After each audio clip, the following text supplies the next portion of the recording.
The courtroom fell silent as Jason Hale stood alone at the defendant's table, his worn dress shirt slightly too large at the collar. "Your Honor, I'll be representing myself today." A ripple of laughter echoed through the gallery. Rachel's attorney, a woman in a $1,000 suit, smirked and shuffled her mountain of evidence. The judge removed his glasses, studying this foolish man who dared walk into family court without legal representation, without money, without a chance. But when Jason opened his mouth to speak about his daughter Maya, about the 3 years of breakfast rituals and rearranged work shifts, about love that couldn't be measured in bank statements or square footage, the entire courtroom held its breath. What happened next would change everything. Stay with me until the end of this story, and comment below what city you're watching from so I can see how far this father's fight has traveled. The morning Jason Hale received the custody modification papers, he was standing in his narrow kitchen making chocolate chip pancakes, Maya's favorite. The envelope arrived by certified mail, requiring his signature, which meant someone wanted proof he'd been served. His hands shook as he signed the courier's digital pad, the letters of his name looking jagged and uncertain. Maya sat at their small dining table, coloring a picture of what she called our castle, their one-bedroom apartment with its peeling paint and radiator that clanked through winter nights. She was humming a song from school, completely unaware that her mother was trying to take away half of her childhood. Jason waited until he'd plated Maya's pancakes, waited until he'd poured her orange juice into the plastic cup with the faded Disney princesses, waited until she'd taken her first happy bite before he opened the envelope in the bathroom with the door locked and the fan running to cover any sound he might make. Petition for modification of custody agreement. The legal words blurred together, but the meaning was clear. Rachel Monroe, formerly Rachel Hale, was seeking full physical custody of their 8-year-old daughter, primary residence with mother. Father, to have supervised visitation every other weekend, pending evaluation. Supervised visitation, as if he were dangerous. As if the past 3 years of split custody, Monday through Thursday with him, Friday through Sunday with Rachel, hadn't proven he was a capable, loving parent. Jason sat on the edge of the bathtub, the paper trembling in his hands. Through the door, he could hear Maya laughing at something on the tablet he'd bought her for Christmas.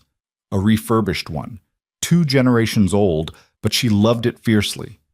The petition listed reasons: unstable living conditions, irregular employment schedule, insufficient space for a growing child, father's inability to provide adequate educational and extracurricular opportunities. Each phrase was a knife, each legal word a judgment on every sacrifice he'd made.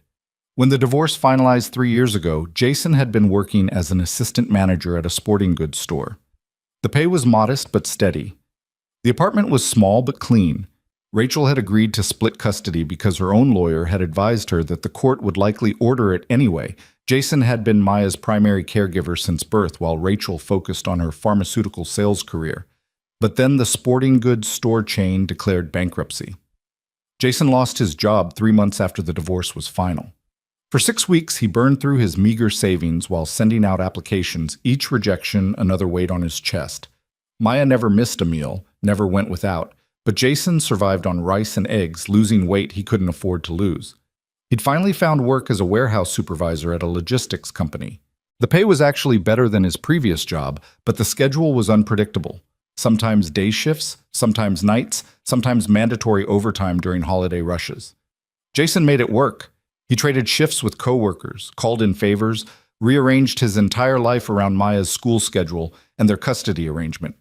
For 3 years, he'd never been late for a pickup, never missed a parent-teacher conference, never forgot a permission slip or a school project or a doctor's appointment. But none of that mattered now. Rachel's petition painted him as chaos incarnate. "Daddy?" Maya's voice came through the bathroom door. "Are you pooping?" Despite everything, Jason smiled. "Yeah, sweetheart. I'll be right out." "Okay. Can we go to the park after breakfast?" "Of course we can." He folded the papers and slipped them back into the envelope.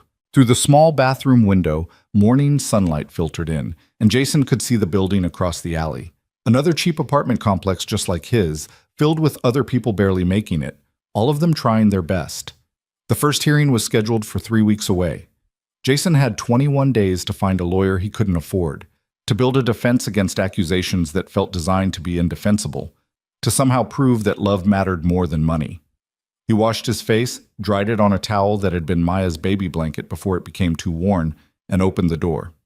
Maya looked up from her tablet, pancake syrup on her chin, her eyes so full of trust that Jason felt his chest tighten. "Can I have more pancakes?" she asked. "You can have anything you want, baby." Fun.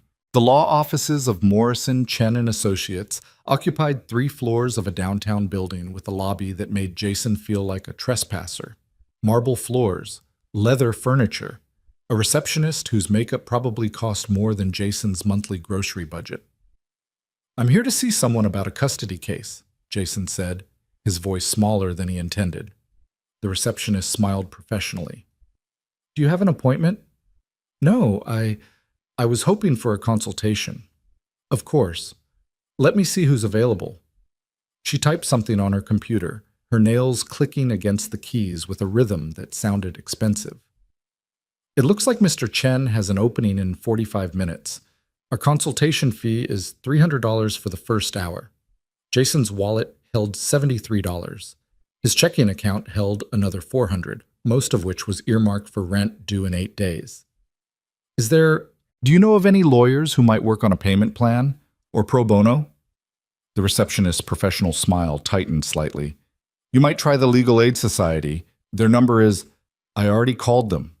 They said they're not taking new family law cases right now. 6-month waiting list." "I'm sorry." And she was, genuinely. Jason could hear it in her voice. "Family law is very expensive, Mr. Hale. Jason Hale." "Mr. Hale, you might consider representing yourself. It's not ideal, but people do it." "Do they win?" The receptionist hesitated, which was answer enough. Jason left the building and sat in his 12-year-old Honda Civic in the parking garage, his forehead against the steering wheel. The car smelled like old coffee and the strawberry air freshener Maya had insisted they buy. On the passenger seat sat the folder he'd assembled, copies of Maya's report cards, photos of their apartment, his work schedule, a letter from Maya's teacher praising his involvement. It felt pathetically thin compared to whatever Rachel's lawyer would bring. His phone buzzed. A text from Rachel. "Can you take Maya this weekend?" Something came up with work. For 3 years, they'd maintained a coldly civil relationship. Exchanges in parking lots, brief texts about schedule changes. Neither of them had dated anyone else. Or at least Jason hadn't, and Rachel had never mentioned anyone. They existed in a strange limbo of not quite divorced people who shared a child and little else.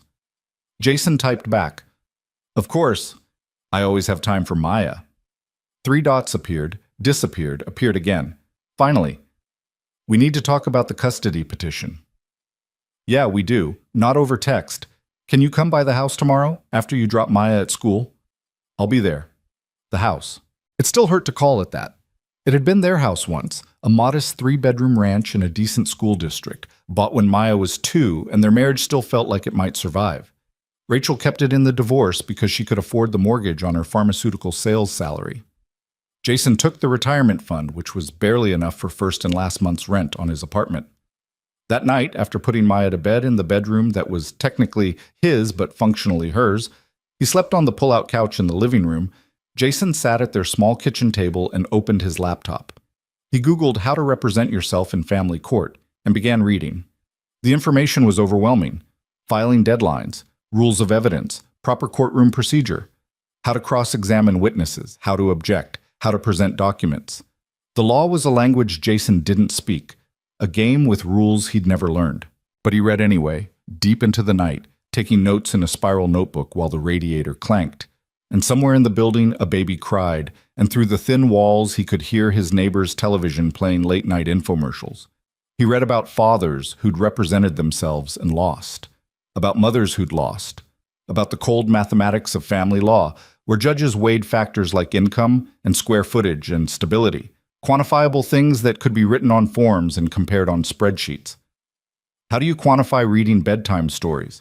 How do you measure the value of being there for every nightmare, every skinned knee, every proud moment when Maya learned to tie her shoes or finished a hard math problem? At 2 a.m, Jason found a form for self-represented litigants. The posts were heartbreaking, Desperate people fighting for their children, their homes, their dignity. Most of the success stories involved having at least some legal help. The failures outnumbered the victories. One post stuck with him. The judge won't care that you love your kid. Every parent in that courtroom loves their kid. You need to prove you can provide stability. Everything else is just noise. Jason closed his laptop and sat in the dark. Through Maya's bedroom door, left open a crack the way she liked it, he could hear her soft breathing. On the refrigerator hung a crayon drawing labeled "Me and Daddy at the Park." Beside it, a certificate from her school. Maya Hale, perfect attendance. Below that, a photo Jason had taken of her grinning with a gap-toothed smile after losing her first baby tooth.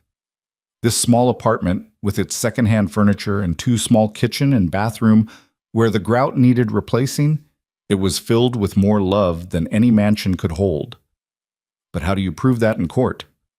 Rachel's house looked the same as it had when Jason lived there, except the lawn was professionally maintained now and there was a new car in the driveway, a sleek SUV with temporary tags. Through the window, Jason could see the living room he'd helped paint, the shelves where he'd arranged family photos that probably didn't include him anymore. Rachel answered the door in yoga pants and a fitted top, her hair in a neat ponytail. She looked good, rested, successful, like someone whose life was going according to plan. "Come in," she said, stepping aside. The house smelled like vanilla candles and expensive coffee. Everything was neat, coordinated, adult. No crayon drawings on the walls, no toy bins in the corners.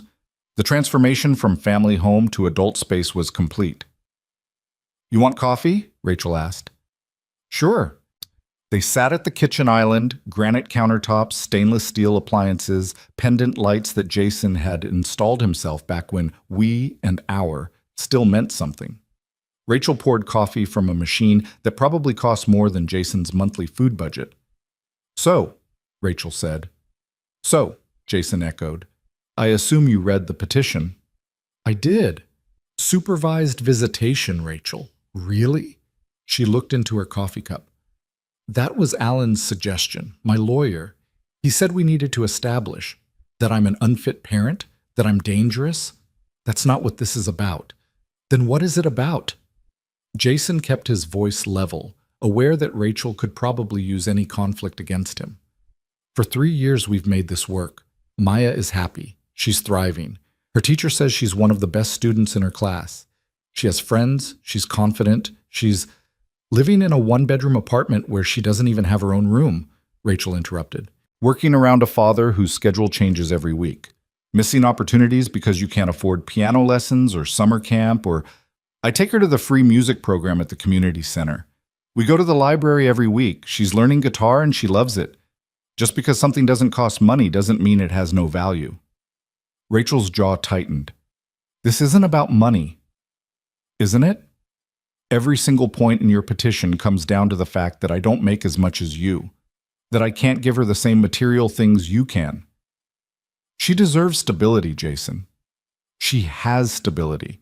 She has a father who shows up, who knows her favorite foods, her friends' names, what she's learning in school, what makes her laugh. When's the last time you went to a parent-teacher conference?" "I work, Jason. I travel for my job. That's how I can afford to give her things." "I know. But what about giving her you?" The words hung between them, sharp and true. Rachel stood, walked to the window overlooking the backyard. The swing set Jason had built was gone, replaced by a garden with neat rows of flowers that looked professionally maintained. "My mother thinks I'm making a mistake," Rachel said quietly. Jason's ex-mother-in-law, Patricia, had always liked him. She'd been devastated when they divorced, had maintained a relationship with both of them, careful not to take sides. "Then why are you doing this?" Jason asked. "Because Alan convinced me that Maya would be better off primarily with me, that she needs a stable home with her own room, access to better opportunities, a parent with a predictable schedule. And when he laid it all out like that, it made sense. It still makes sense." "Does it? Or does it just look good on paper?" Rachel turned. "What do you want me to say, Jason? That I'm doing this to hurt you? I'm not.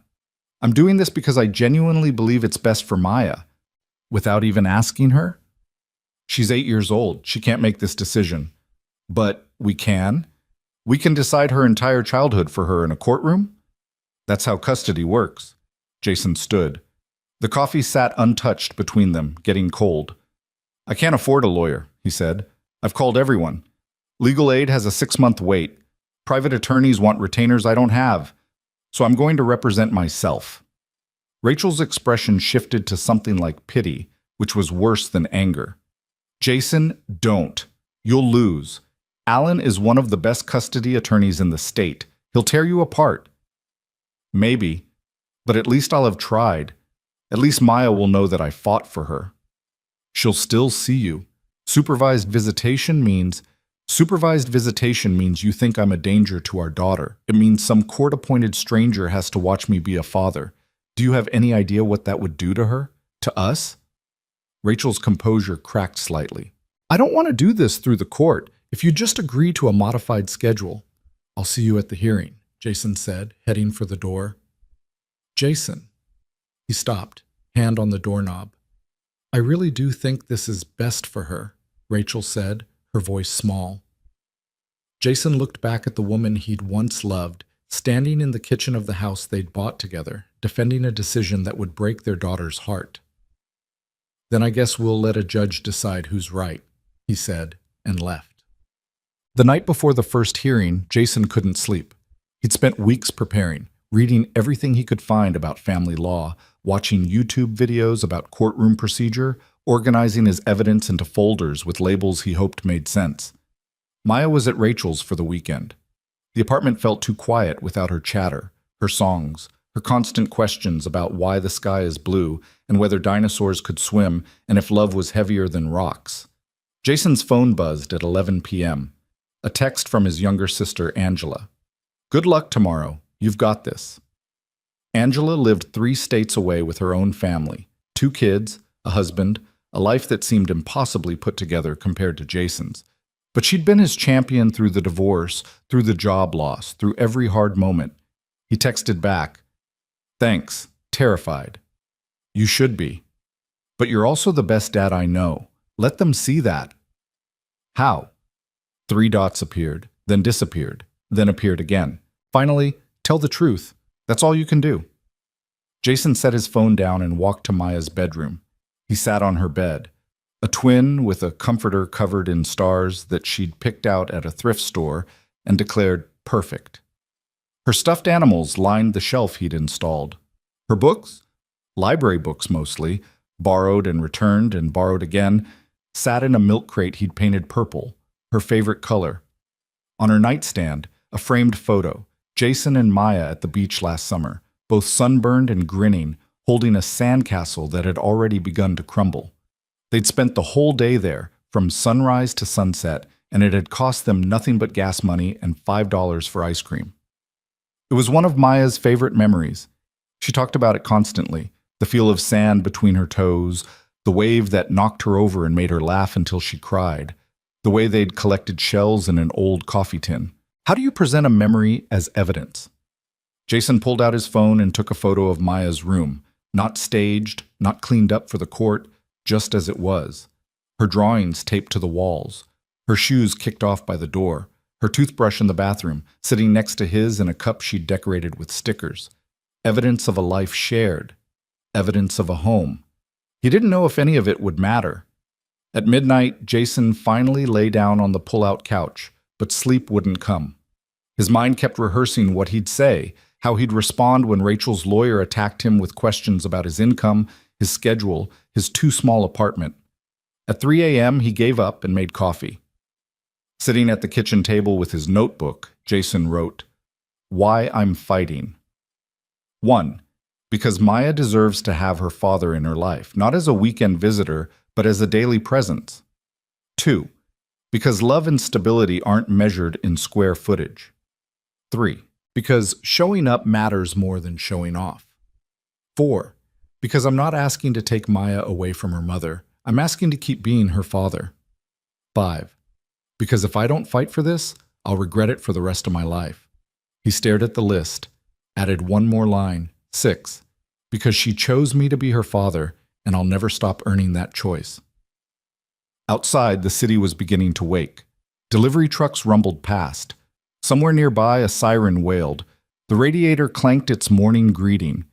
Jason showered, shaved, put on the dress shirt he'd bought at Goodwill, and pressed with an iron he'd borrowed from his neighbor. He looked at himself in the mirror, tired eyes, jaw tight with tension, a man who'd lost weight he couldn't spare to lose. But standing, still standing, he grabbed his folder of evidence, his notebook of preparation, and left for the courthouse. The building was downtown, all concrete and glass and the weight of authority. People streamed through security, lawyers in expensive suits carrying leather briefcases, defendants in public defender consultations, families holding hands and hoping for justice. Jason found the family court wing, checked the docket posted outside the courtroom. Monroe v. Hale, 9:30 a.m. Rachel was already there, sitting on a bench outside the courtroom with her lawyer, Alan Morrison, according to his business card, which Rachel had included in her petition. He was 50-ish, gray at the temples, wearing a suit that probably cost more than Jason's monthly rent. Next to him sat two briefcases, one of which an assistant was unpacking onto a small rolling cart. Rachel saw Jason and her expression flickered. Guilt, determination, something else he couldn't read. Alan Morrison stood, extended his hand. "Mr. Hale." "Alan Morrison, I represent Miss Monroe." Jason shook it. Morrison's grip was firm, practiced, the handshake of someone who did this every day. "I assume you've retained counsel?" Morrison asked, glancing around as if expecting another lawyer to materialize. "I'm representing myself." Morrison's eyebrows rose slightly. "I see. Well, I'm sure you familiarized yourself with the rules of procedure. This is just a preliminary hearing, so I know what it is." "Of course." Morrison's smile was professional, slightly patronizing. "If you'd like to discuss a settlement before we go in, my client is willing to be reasonable about visitation schedules." "I don't want reasonable visitation. I want to keep the custody arrangement we already have." "Mr. Hale, I don't think you understand the position you're in. You're about to walk into that courtroom alone, facing a judge who sees dozens of these cases every month. Without legal representation, without the resources to properly present your case." "I'm presenting myself," Jason interrupted. "I'm presenting my relationship with my daughter. That should be enough." Morrison's smile tightened. Should be and will be are very different things in family law. The courtroom doors opened. A bailiff called out, "Monroe versus Hale." Rachel stood, smoothing her dress. Professional, expensive, probably chosen specifically for court. Alan Morrison and his assistant gathered their materials. The rolling cart full of evidence followed them inside. Jason picked up his single folder and followed. The courtroom was smaller than Jason expected, less dramatic. Fluorescent lights instead of the dramatic chandeliers he'd imagined. Plain wooden benches, an American flag in the corner. The judge's bench elevated but not throne-like. Judge Catherine Martinez was already seated, reviewing documents. She was late 40s, dark hair pulled back, reading glasses perched on her nose. Her expression was neutral, professional, tired. Someone who'd seen every variation of human conflict and learned not to be surprised by any of it. "Good morning," Judge Martinez said without looking up. "This is a preliminary hearing for modification of custody in the matter of Monroe versus Hale. Ms. Monroe is petitioning for primary physical custody of the minor child. Mr. Hale is representing himself today?" "Yes, Your Honor," Jason said, his voice sounding strange in the formal space. Judge Martinez finally looked up, studying Jason with an expression that was impossible to read. "Mr. Hale, I'm going to advise you that representing yourself in a custody matter is extremely difficult. You'll be held to the same standards as licensed attorneys. Do you understand that?" "I do, Your Honor." "Have you considered seeking legal representation? I can continue this hearing to give you time." "I've tried, Your Honor.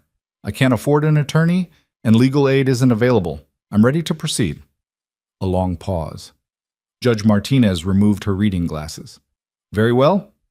Mr. Morrison, please proceed with your opening statement." Alan Morrison stood, buttoned his jacket, and launched into what was clearly a well-rehearsed speech. He spoke about stability, about resources, about the importance of providing children with educational opportunities and appropriate living space. He presented charts showing income disparities, photographs of Rachel's house versus Jason's apartment, expert testimony about child development and optimal living conditions. It was professional, polished, devastating. Every word was designed to paint Jason as inadequate, not evil, not abusive, just insufficient.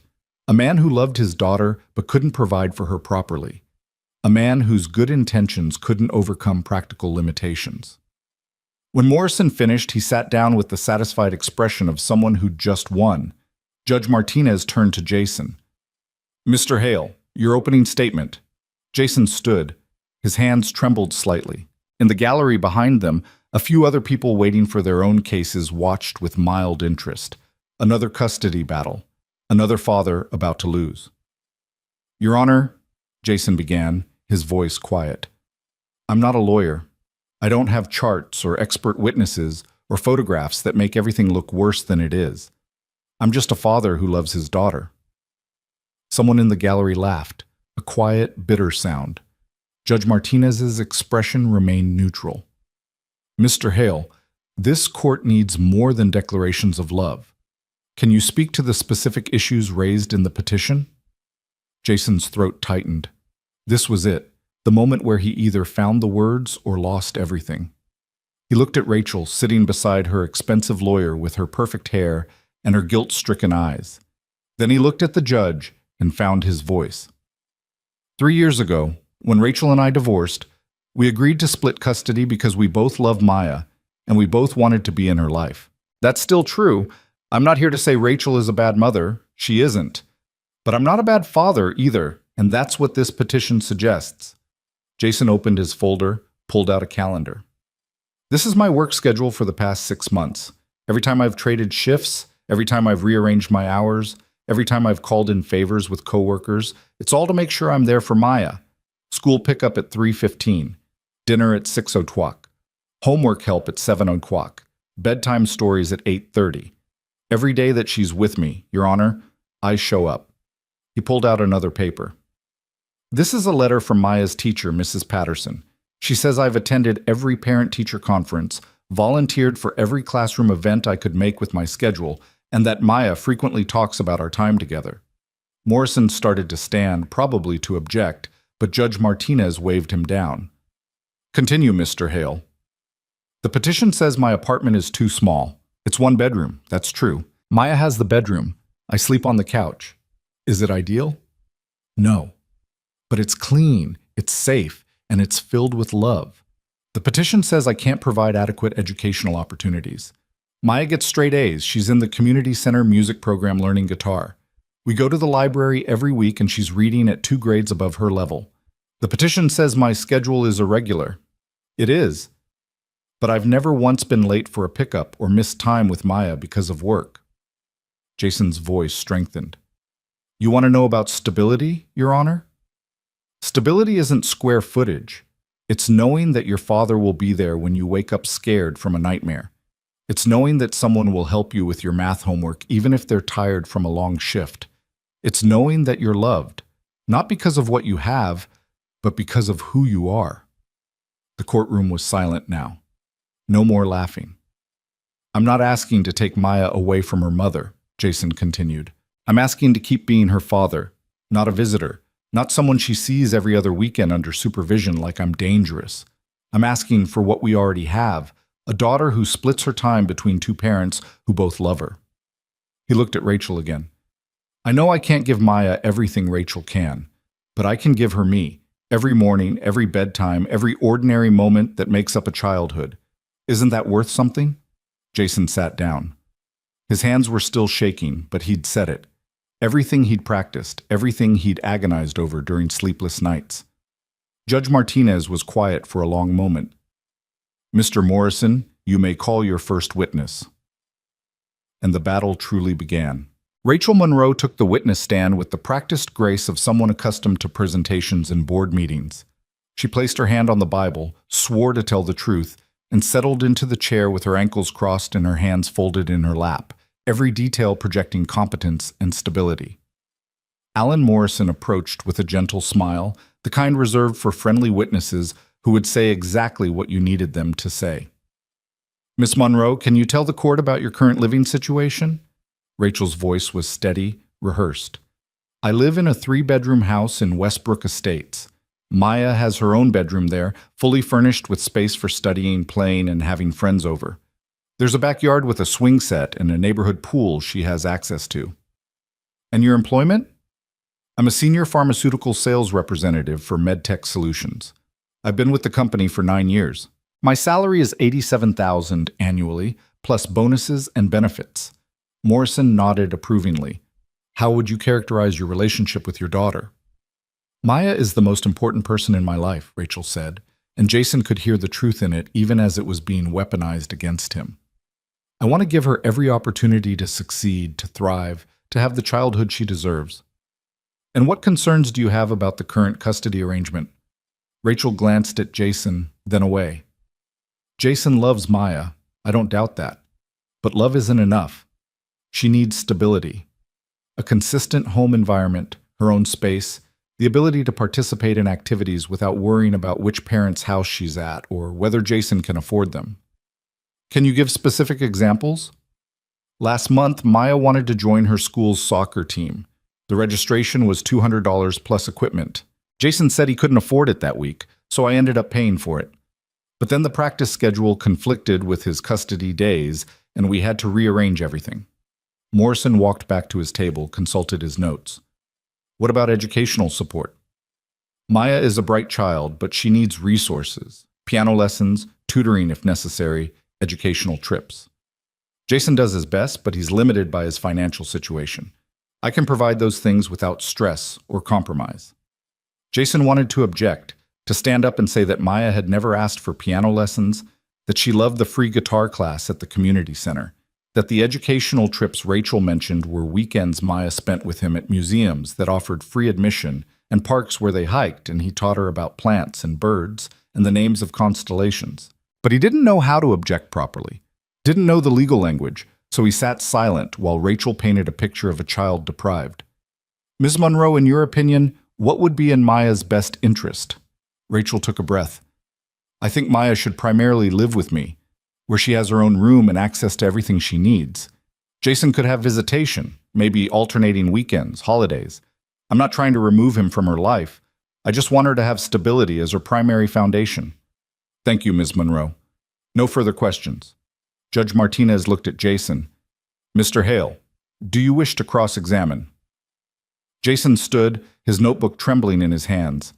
He'd watched enough legal dramas to know this was where he was supposed to destroy the witness with clever questions. But Rachel wasn't an enemy. She was Maya's mother, and everything she'd said came from a place of love, even if it was misguided. Rachel, he began, then caught himself. Sorry, Ms. Monroe. You said Maya needs her own room. Can you tell the court why you think that's more important than having equal time with both parents? Morrison started to stand, but Rachel answered before he could object. I don't think it's more important, Jason. I think it's part of a package of stability that... But Maya has her own room at my apartment, Jason interrupted. Yes, it's smaller than yours, but it's hers. She picked out the color we painted it. She arranged her stuffed animals exactly how she wanted them. It's her space.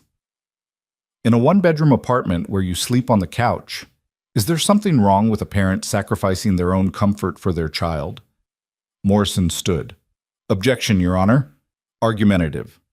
Sustained, Judge Martinez said. Mr. Hale, please rephrase your questions as questions, not arguments. Jason nodded, trying to remember everything he'd read about cross-examination. Ms. Monroe, you mentioned Maya's soccer team. Do you know why the practice schedule conflicted with my custody days? Rachel hesitated. Because your work schedule is unpredictable? Because the coach scheduled practice on Wednesday evenings at 6, and I work until 5. I asked if practice could be at 6:30 so I'd have time to pick Maya up from school and get her there, but the coach said no.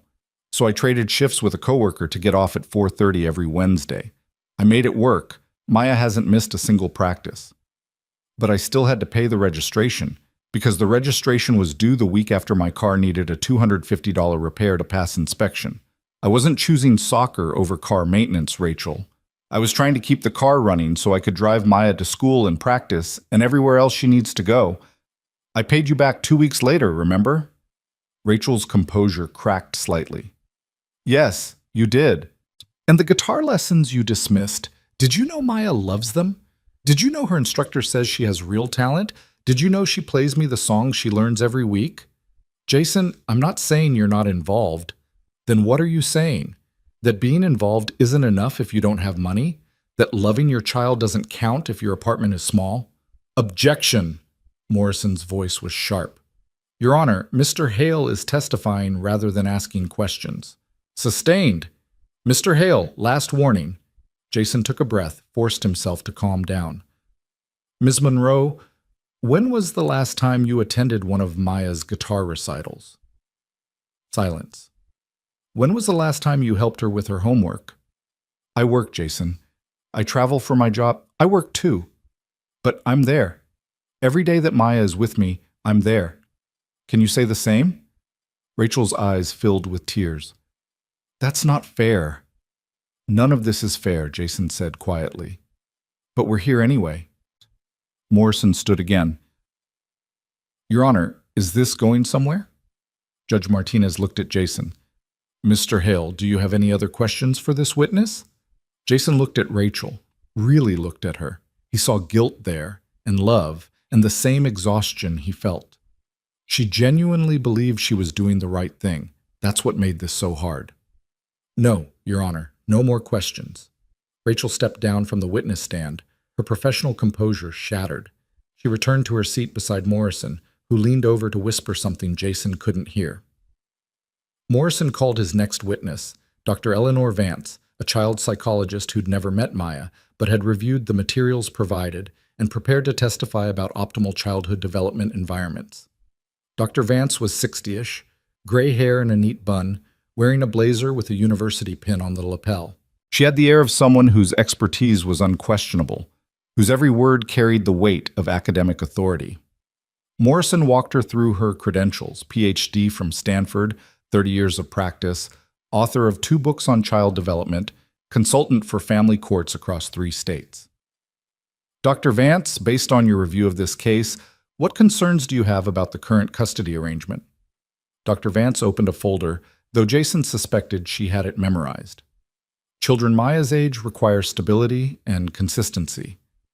The current arrangement, with the child moving between homes multiple times per week, creates unnecessary disruption. Additionally, the disparity in living conditions between the 2 households can be confusing and potentially harmful to the child's sense of security. Can you elaborate on that? Certainly. When a child has her own room in one location and must share space with a parent in another, it sends mixed messages about her importance and value. When one parent can provide enrichment activities and the other cannot, the child may develop resentment or confusion about her circumstances. Jason's hands clenched under the table.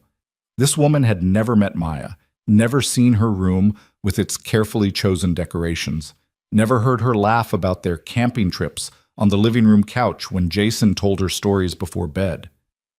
In your professional opinion, what custody arrangement would best serve this child's needs?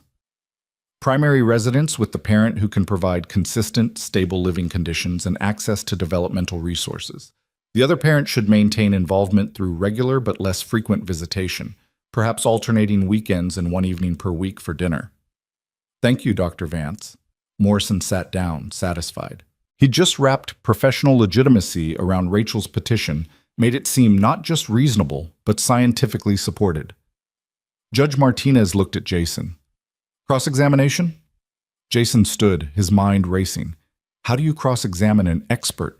How do you argue with credentials and studies and professional opinions? Dr. Vance, you said you reviewed materials for this case. Did you ever meet Maya? No, but I reviewed comprehensive documentation. So you've never heard her voice? Never seen how she interacts with either parent? Dr. Vance's expression cooled.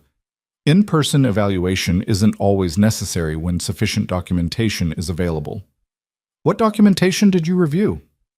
The petition, photographs of both residences, financial records, and written summaries provided by Miss Monroe's attorney. Did you review anything I provided? A pause. I don't believe any materials were submitted by the respondent prior to my review.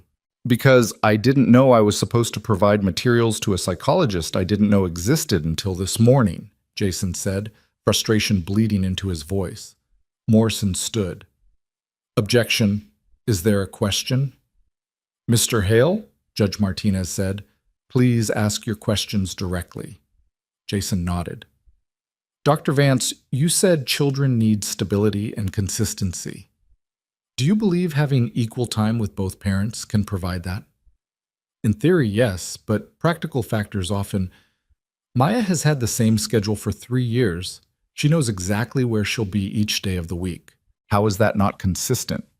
Consistency in schedule doesn't negate the impact of disparate living conditions. Have you considered that what matters most to a child isn't square footage, but feeling loved and secure? Of course, emotional security matters, but environmental factors. So if a child feels loved, safe, and secure in a smaller home, that's somehow less valid than a bigger house? Dr. Vance straightened in her seat. You're oversimplifying complex developmental psychology. Or maybe you're overcomplicating childhood. Maya isn't a research study. She's a little girl who loves both her parents and deserves to spend equal time with both of us. Mr. Hale, Judge Martinez interjected, that's a statement, not a question. I'm sorry, Your Honor. Jason took a breath. Dr. Vance, have you ever considered that what you call mixed messages about living conditions might actually be teaching Maya that people have different resources and circumstances, and that's okay? That love doesn't require wealth? Research suggests a lot of things, but every child is different, aren't they? Generally speaking, yes. And you can't really know what's best for Maya without meeting her, can you? Dr. Vance's jaw tightened. I can provide professional assessment based on established developmental principles. But not on Maya specifically, not on this specific child with her specific parents and her specific life. Objection, Morrison said, asked and answered. Sustained. Jason had no more questions, or rather he had 1,000 more, but no idea how to ask them properly. He sat down feeling like he'd landed a few punches, but the expert still stood, credentials intact, professional opinion unchanged. Morrison called 2 more witnesses that afternoon. Maya's current teacher, Mrs. Patterson, who spoke glowingly about Maya's academic performance, but admitted under Morrison's questioning that Maya had occasionally seemed tired on Mondays, and Rachel's mother, Patricia, who testified about the importance of family support systems. Patricia was the hardest. She'd always been kind to Jason, had sent him care packages after the divorce, had told him repeatedly that he was a good father. But now she sat in the witness stand and described Rachel's house as more suitable for child rearing, described the neighborhood as better for Maya's social development, described resources and opportunities that Jason simply couldn't match. When Jason's turn came to cross-examine, he could barely look at Patricia. Mrs. Monroe, you said Rachel has more family support nearby. Isn't it true that you live 40 minutes away? Yes, but I visit regularly. And you visit my apartment too, don't you? You've had dinner with Maya and me at least once a month for the past 3 years. Patricia looked pained. Yes, Jason, you've always welcomed me. Have you ever seen Maya unhappy at my apartment? No, but have you ever seen me mistreat her or neglect her in any way? Of course not, Jason. That's not what this is about. Then what is it about? Because from where I'm sitting, it seems like everyone agrees I'm a good father, but I'm about to lose my daughter anyway because I don't make enough money. Patricia's eyes filled with tears. You're a wonderful father, but Rachel can give Maya advantages. Maya doesn't need advantages. She needs her father. Morrison objected again.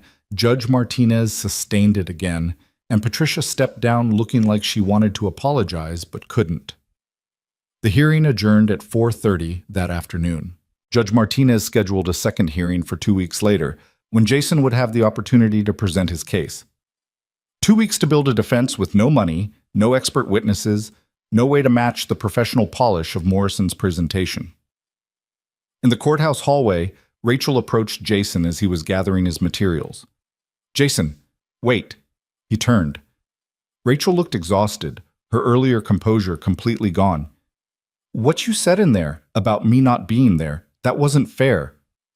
None of this is fair, Rachel.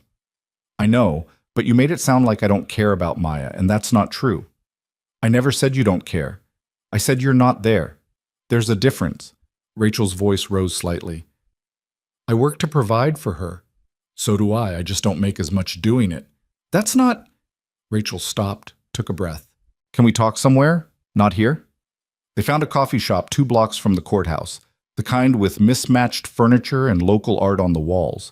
Rachel ordered a latte. Jason ordered black coffee because it was cheaper, and they sat across from each other like strangers who used to know everything about one another. Alan says I'm going to win, Rachel said quietly. I'm sure he does. That's what you're paying him for. He says even if you present a good case, judges almost always favor the more financially stable parent in situations like this. Why are you telling me this? Rachel stirred her latte, watching the foam swirl. Because I keep thinking about what you said, about showing up. And you're right, I don't show up the way you do. My job requires travel, client dinners, weekend conferences. I convinced myself that providing financial stability was enough, but what? But what if I'm wrong? What if Maya doesn't need a bigger house? What if she just needs us? Jason felt something crack in his chest. Hope, maybe, or just exhaustion that felt like hope. Then withdraw the petition, he said. Let's go back to the way things were. We can work on the schedule, adjust things if we need to, but don't take her away from me, Rachel. Alan says, I don't care what Alan says. What do you say? What does your gut tell you? Rachel was quiet for a long moment. Outside the window, people hurried past in the late afternoon sun. People going home to their families, their normal lives, their problems that didn't involve courtrooms and custody battles. My gut says I'm scared, Rachel finally admitted. Scared that Maya will grow up and resent me for working so much. Scared that having her primarily with me will somehow fix that, give us more time together, make me feel like less of a failure as a mother. You're not a failure. Neither are you, Jason, but Alan made it all sound so logical. Primary custody with me, and Maya would have her own room, stable schedule, access to opportunities. It made sense on paper. We're not on paper. We're her parents. Rachel looked up, her eyes red-rimmed. I don't know what to do. Yes, you do. You've always known what's right. You're just letting fear and Alan Morrison make you doubt it. What if the judge rules in my favor? What then? Then I lose the most important thing in my life, and Maya loses half her childhood with her father. That's what. Rachel stood abruptly. I need to think. Rachel, I said I need to think, Jason. She left her latte half-finished, walking out into the afternoon light, leaving Jason alone at the table with his lukewarm coffee and the weight of everything unsaid. That night, Maya called from Rachel's house, their scheduled evening phone call. Hi, Daddy, Jason forced his voice to sound normal. Hey, baby, how was your day? Good. We had gym class and I climbed all the way to the top of the rope. Mrs. Patterson said I was brave. That's because you are brave. Mommy seems sad. She says she's just tired, but I think she's sad. Jason's heart clenched. Sometimes grown-ups have things on their mind that make them seem sad, even when they're not, sweetheart. Is she sad because of the court thing? Jason froze. What do you know about the court thing? I heard her on the phone with Grandma. She said something about custody and you representing yourself, and Maya's voice got smaller. Daddy, are you and Mommy fighting about me? This was the moment every divorced parent dreaded, when the child realized they were the subject of adult conflict, when innocence cracked under the weight of grown-up problems. Maya, listen to me. Mommy and I are not fighting about you. We're both just trying to figure out the best way to take care of you, that's all. But I like the way things are now. I don't want them to change. I know, baby. Can you tell the judge that? Can you tell them I don't want things to change? It's a little more complicated than that. Why do grown-ups always say things are complicated when they mean they won't listen? Out of the mouths of 8-year-olds. You're right, Jason admitted. Sometimes we do that, and I'm sorry. Will you still be my daddy even if you're not my lawyer? Despite everything, Jason smiled. I'll always be your daddy, Maya. No matter what happens, no matter what any judge says, I'll always be your daddy. Promise? I promise. Now tell me what you're reading in school. Maya launched into a detailed summary of a book about dragons and princesses and magic spells, her voice animated and happy, And for 15 minutes, Jason could pretend that everything was normal, that his world wasn't potentially falling apart in 2 weeks. After they said goodnight, Jason sat in his quiet apartment and pulled out his trial notebook. He'd been so focused on defending himself against Rachel's petition that he hadn't really thought about presenting his own case, about what evidence he could offer, what witnesses he might call, how to show the judge not just that Rachel's claims were exaggerated, but that what he offered Maya was genuinely valuable.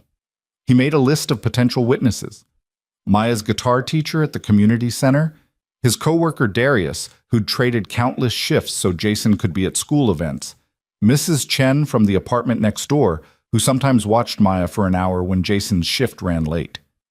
None of them had PhDs. None of them could speak about optimal developmental environments. But they'd seen Jason parent day in and day out, in the trenches of ordinary life. He also wrote questions he wanted to ask himself if he took the stand, because Morrison would certainly cross-examine him aggressively, and Jason needed to be prepared.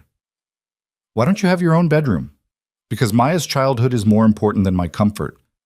Why can't you afford soccer registration fees when they're due? Because life happens, car repairs, medical bills, unexpected expenses. But I always find a way to make things work for Maya. Isn't it true that Rachel can provide a better material life? Material life isn't the same as a better life. Around midnight, Jason's phone buzzed with a text from Angela. How did it go? He typed back, "Not great. Morrison is good. Rachel brought an expert witness I never knew existed. I'm way out of my depth. But you fought?" "I fought." "Then you didn't lose, not yet." Jason wished he shared her optimism. The next 2 weeks passed in a blur of preparation and doubt. Jason spent every evening after Maya went to bed reading family law cases, watching videos about trial procedure, reaching out to his potential witnesses to ask if they'd testify. His coworker Darius agreed immediately. "Brother, I've seen you move mountains for that little girl. Whatever you need, I'm there." Mrs. Chen was more hesitant. Her English wasn't perfect, and she was nervous about speaking in court, but she eventually agreed. "Maya is good girl. You are good father, I tell them." The guitar teacher, Marcus, a grad student who ran the community center program, said he'd never testified before but would try his best. "Maya lights up the whole class. She talks about you constantly, the songs you sing with her, how you're learning guitar too so you can practice together. That kind of involvement is rare." Jason also subpoenaed Maya's school records, her medical records, documentation of every school event he'd attended. He created a photo album, not staged professional photos, but real life. Maya's crayon drawings on the refrigerator, their Saturday morning pancake tradition, the Halloween costume they'd made together from cardboard and paint, library trips, park adventures, ordinary moments that made up their extraordinary life together. It felt like bringing a knife to a gunfight, but it was all he had. The second hearing arrived too quickly. Jason barely slept the night before, running through potential questions and answers until the words blurred together.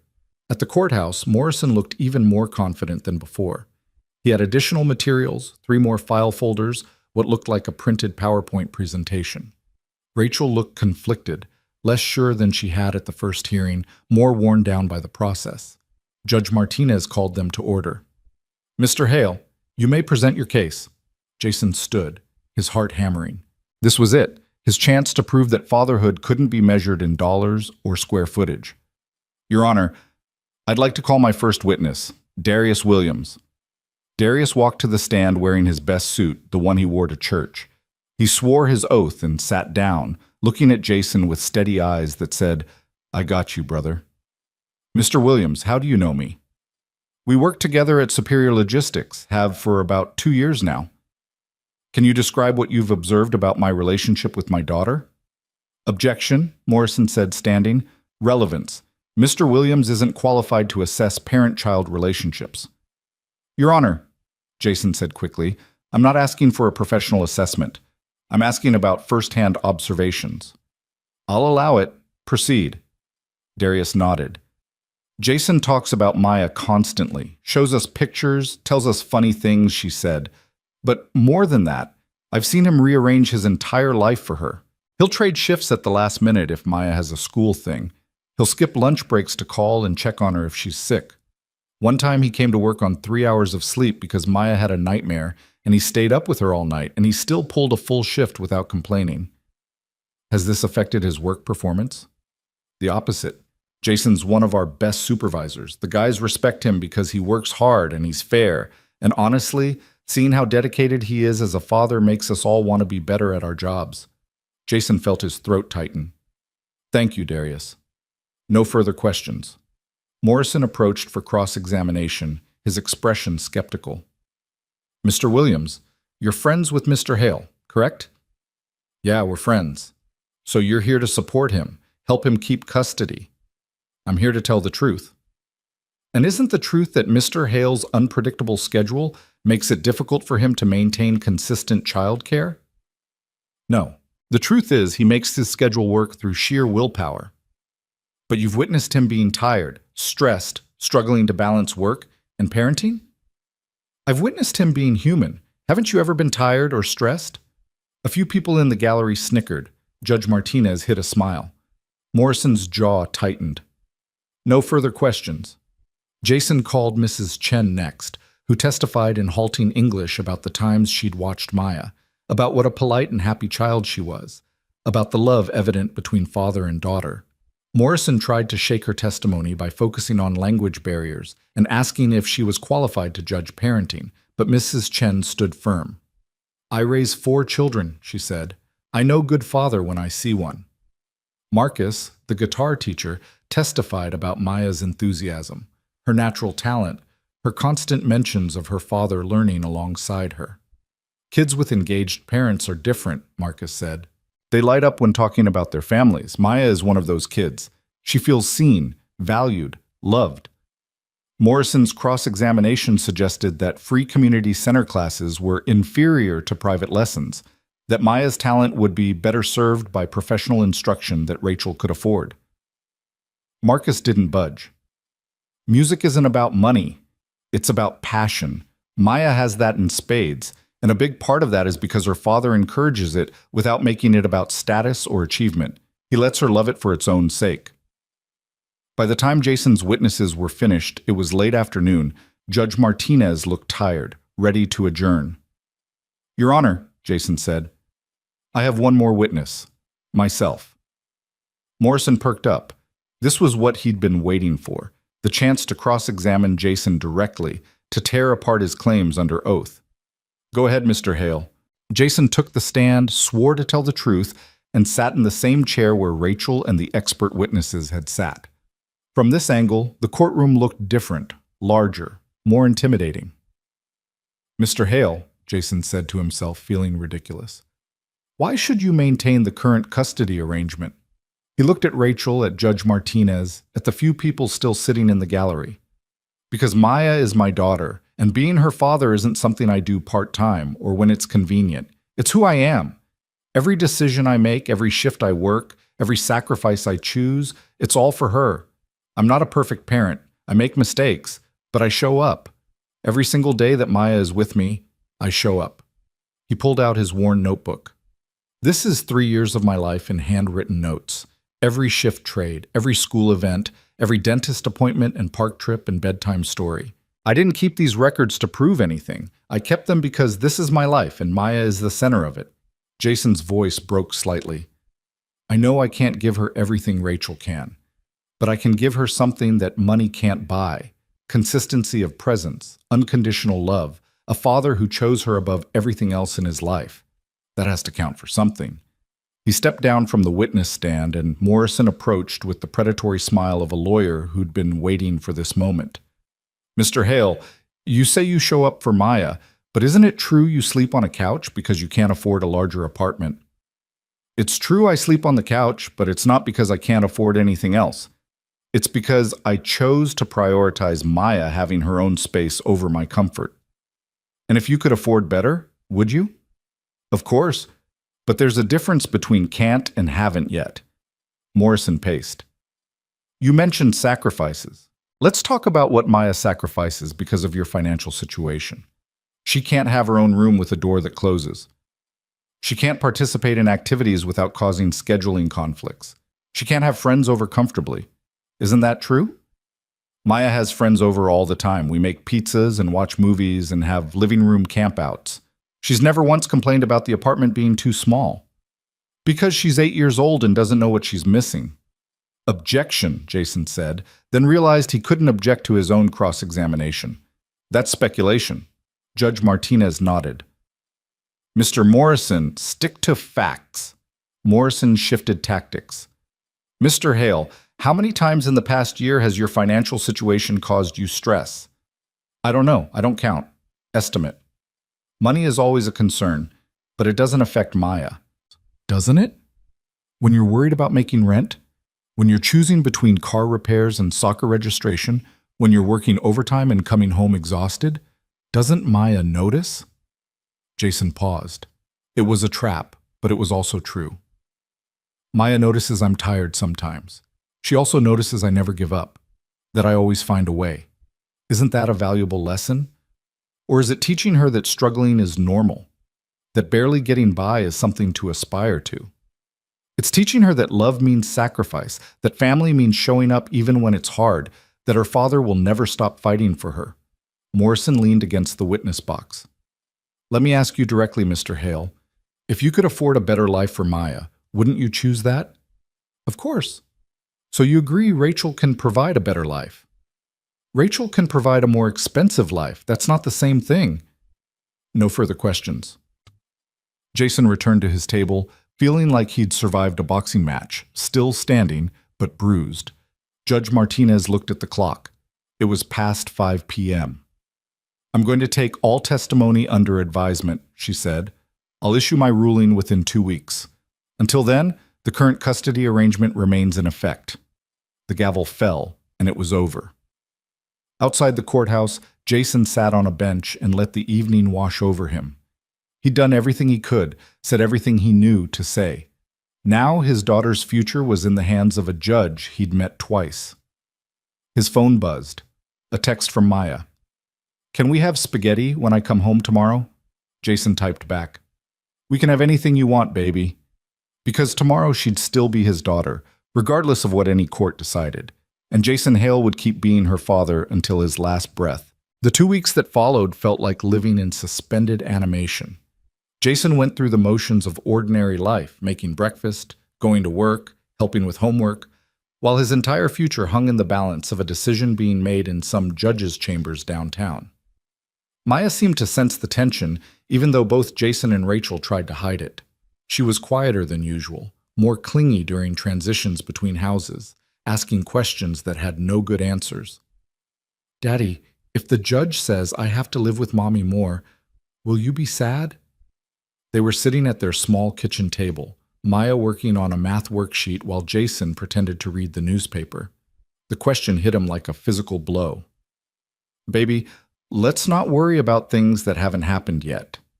But if it does happen? Jason set down the newspaper, looked at his daughter's worried face.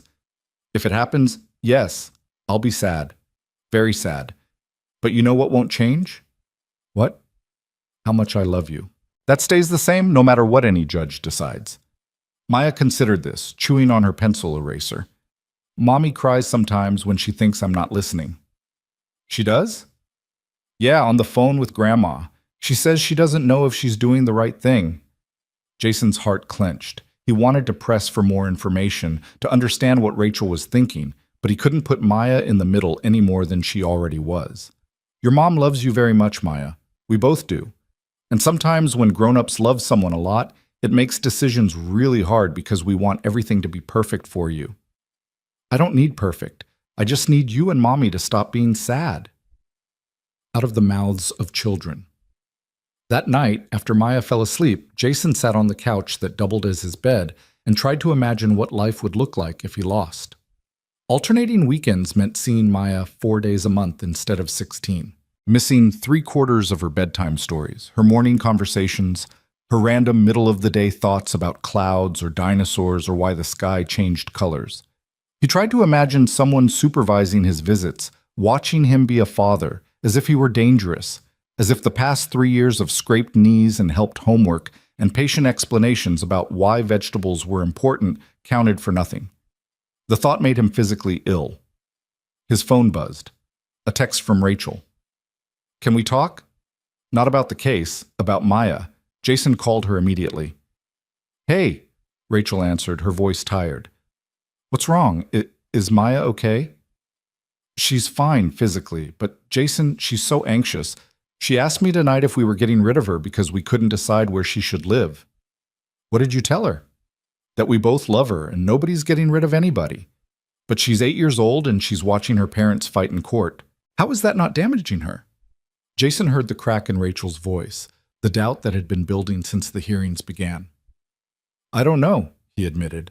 I've been asking myself the same thing. Alan says the judge will rule in my favor. He's very confident.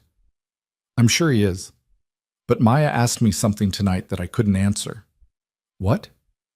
She asked why I wanted her to live with me more if it made Daddy sad. Silence stretched between them, filled with all the complications of divorce and love and good intentions that somehow created suffering. Rachel, I'm not withdrawing the petition, she said quickly. I can't.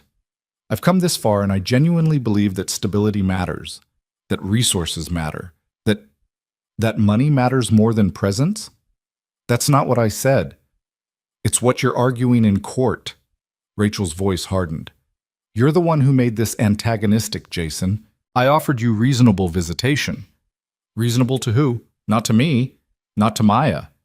We're going in circles. Because you won't admit that you're wrong. And you won't admit that I might be right. They both fell silent, the argument exhausting them the way it always did.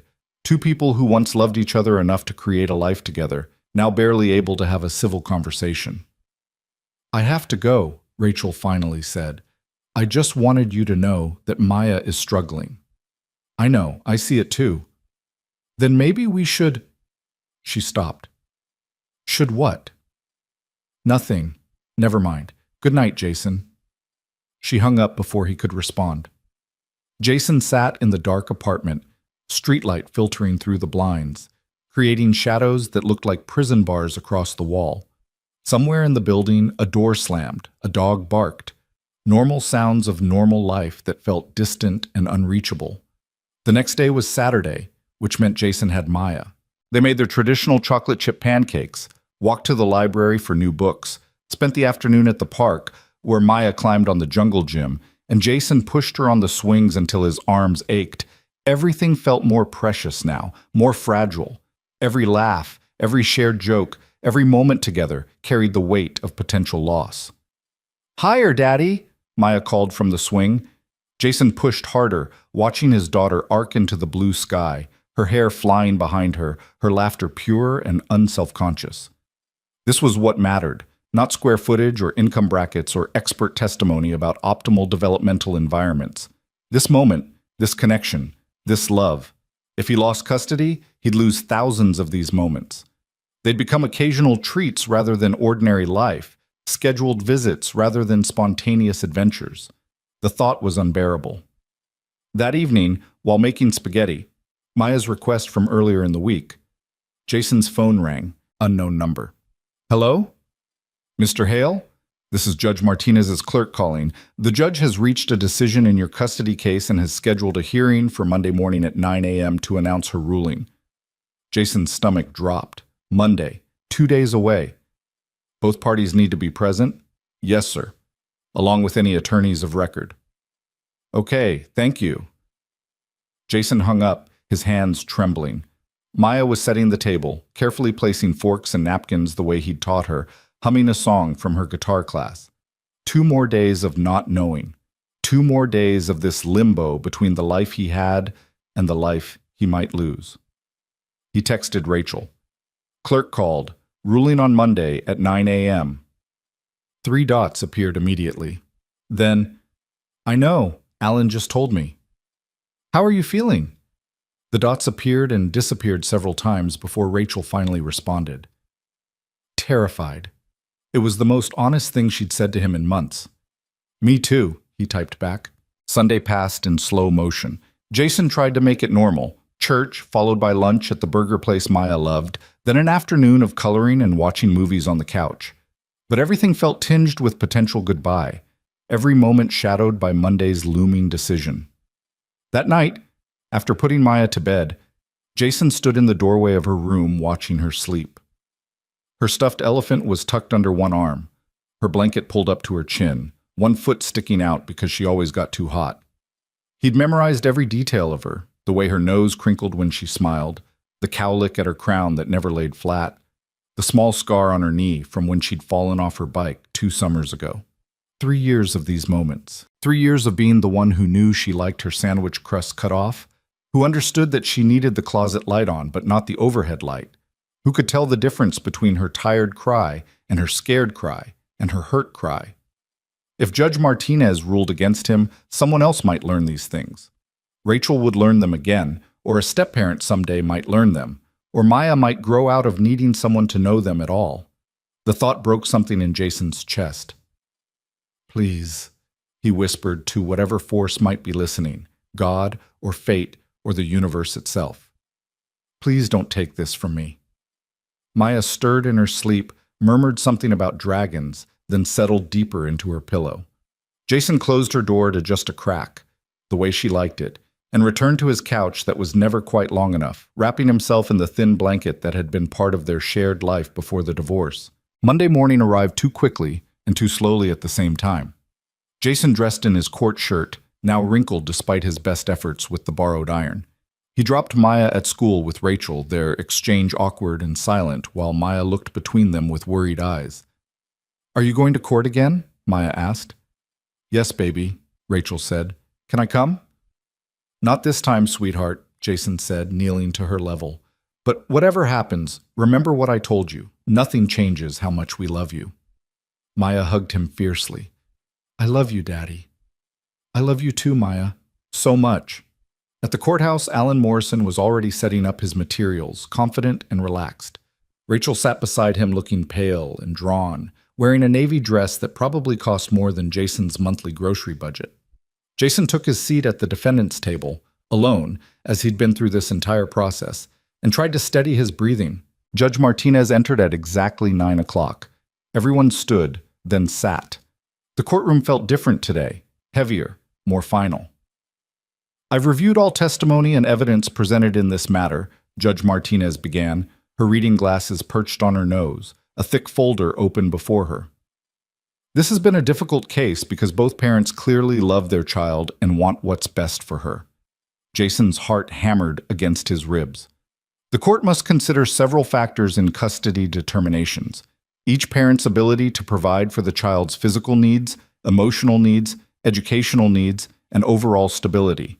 The court must also consider the child's relationship with each parent and any preference the child might express." Judge Martinez looked up from her notes, directly at Jason and Rachel. "Ms. Monroe has presented a compelling case about her ability to provide material advantages, better housing, more financial resources, greater access to educational opportunities. Mr. Morrison's presentation was thorough and professional." Morrison allowed himself a small smile. "However," Judge Martinez continued, "Mr. Hale has presented an equally compelling case about something that cannot be measured in square footage or dollar amounts: consistent, engaged presence in his daughter's life." Jason felt a flicker of hope. The expert testimony provided by Dr. Vance was concerning to this court primarily because Dr. Vance never met the child in question. While professional assessment has its place, I'm reluctant to give significant weight to opinions formed without direct observation. Morrison's smile faded. "I was particularly struck by the testimony of Mr. Hale's witnesses, not because they were particularly articulate or professional, but because they spoke to daily, consistent involvement. A coworker who has watched Mr. Hale rearrange his entire life around his daughter's needs. A neighbor who sees the love and care in their home. A teacher who witnesses a child's joy when discussing her father's involvement in her interests." Judge Martinez removed her glasses. This court has seen many custody cases where one parent has significantly more financial resources than the other. Sometimes those resources translate to genuinely better care. Sometimes they don't. In this case, I find that while Ms. Monroe can certainly provide more material advantages, Mr. Hale provides something equally valuable: devoted, consistent parenting. Rachel's hands clenched in her lap. "That said, I am troubled by the current custody arrangement for a different reason than those cited in the petition. Maya is 8 years old, attending school full-time, and the current schedule has her moving between homes 4 times per week. That is disruptive, regardless of the quality of care at each location. Jason felt his stomach drop. Was she going to rule for Rachel after all? Therefore, the court's ruling is as follows.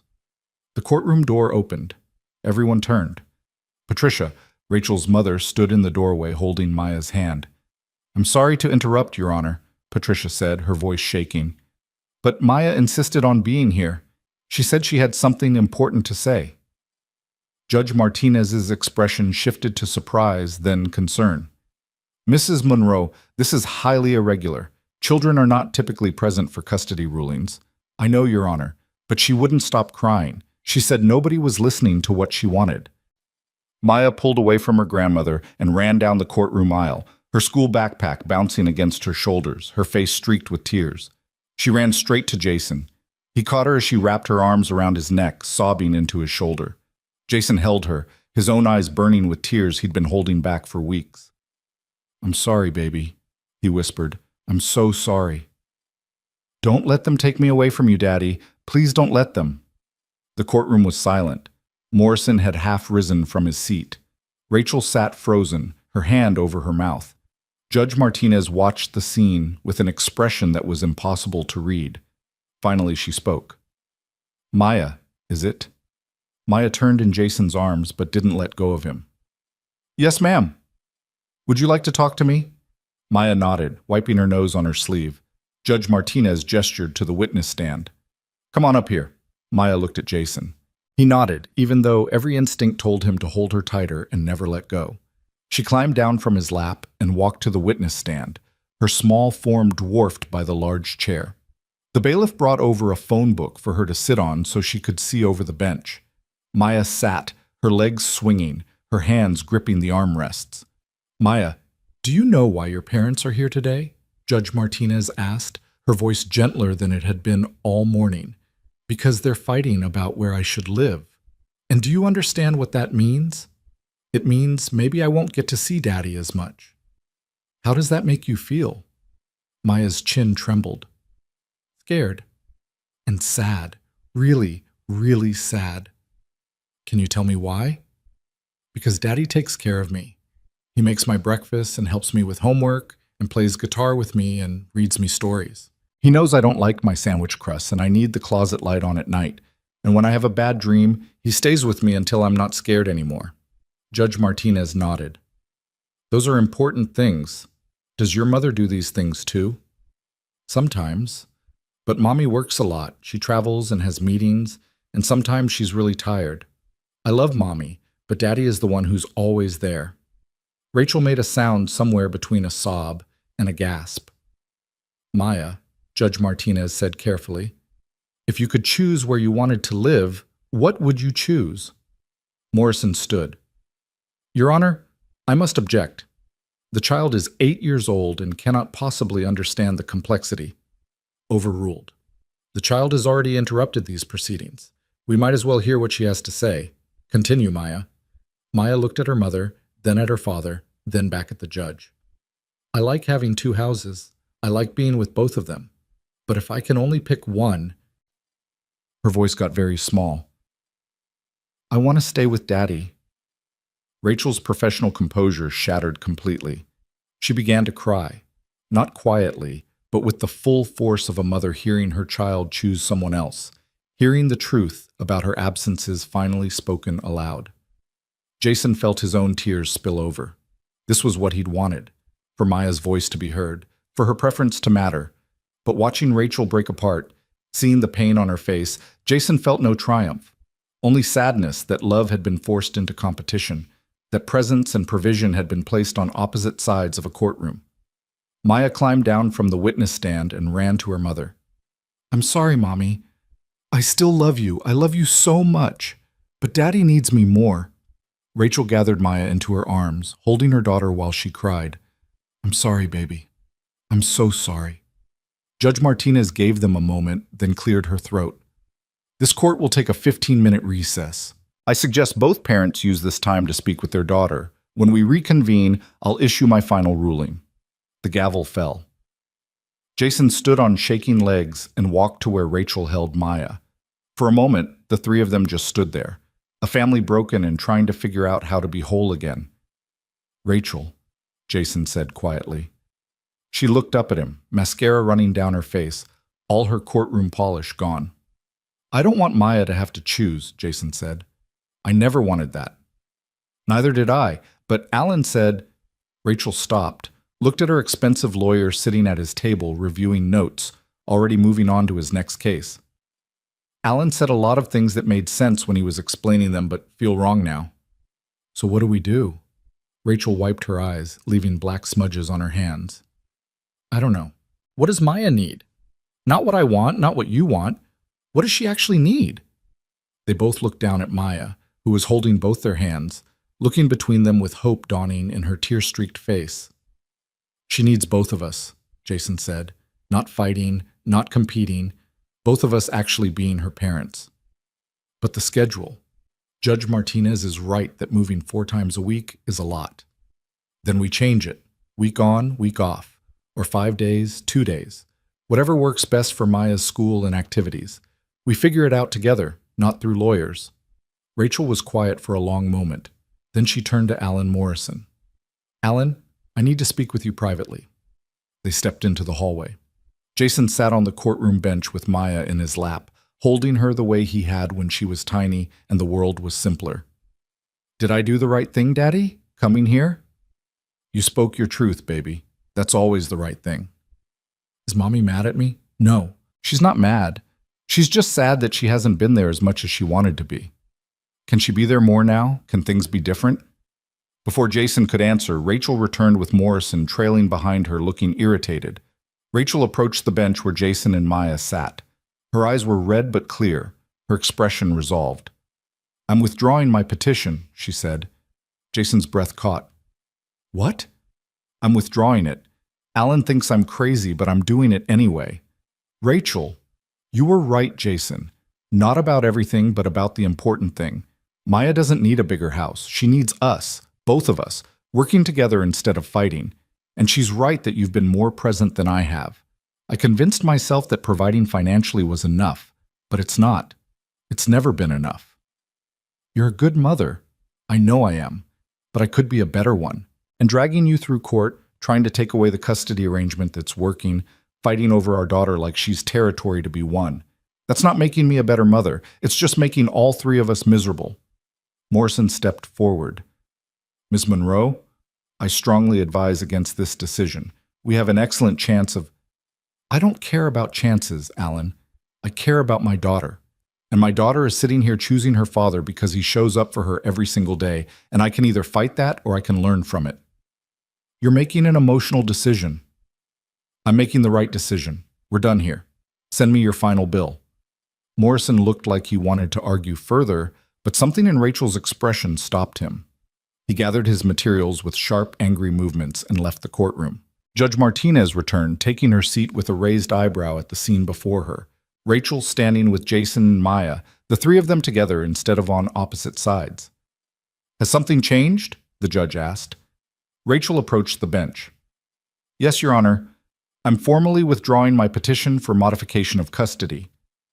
"Miss Monroe, do you understand that if you withdraw now, you cannot refile on the same grounds for at least 1 year?" "I understand, Your Honor." "And you're doing this of your own free will, not under duress or pressure?" "Completely of my own free will. I made a mistake, Your Honor.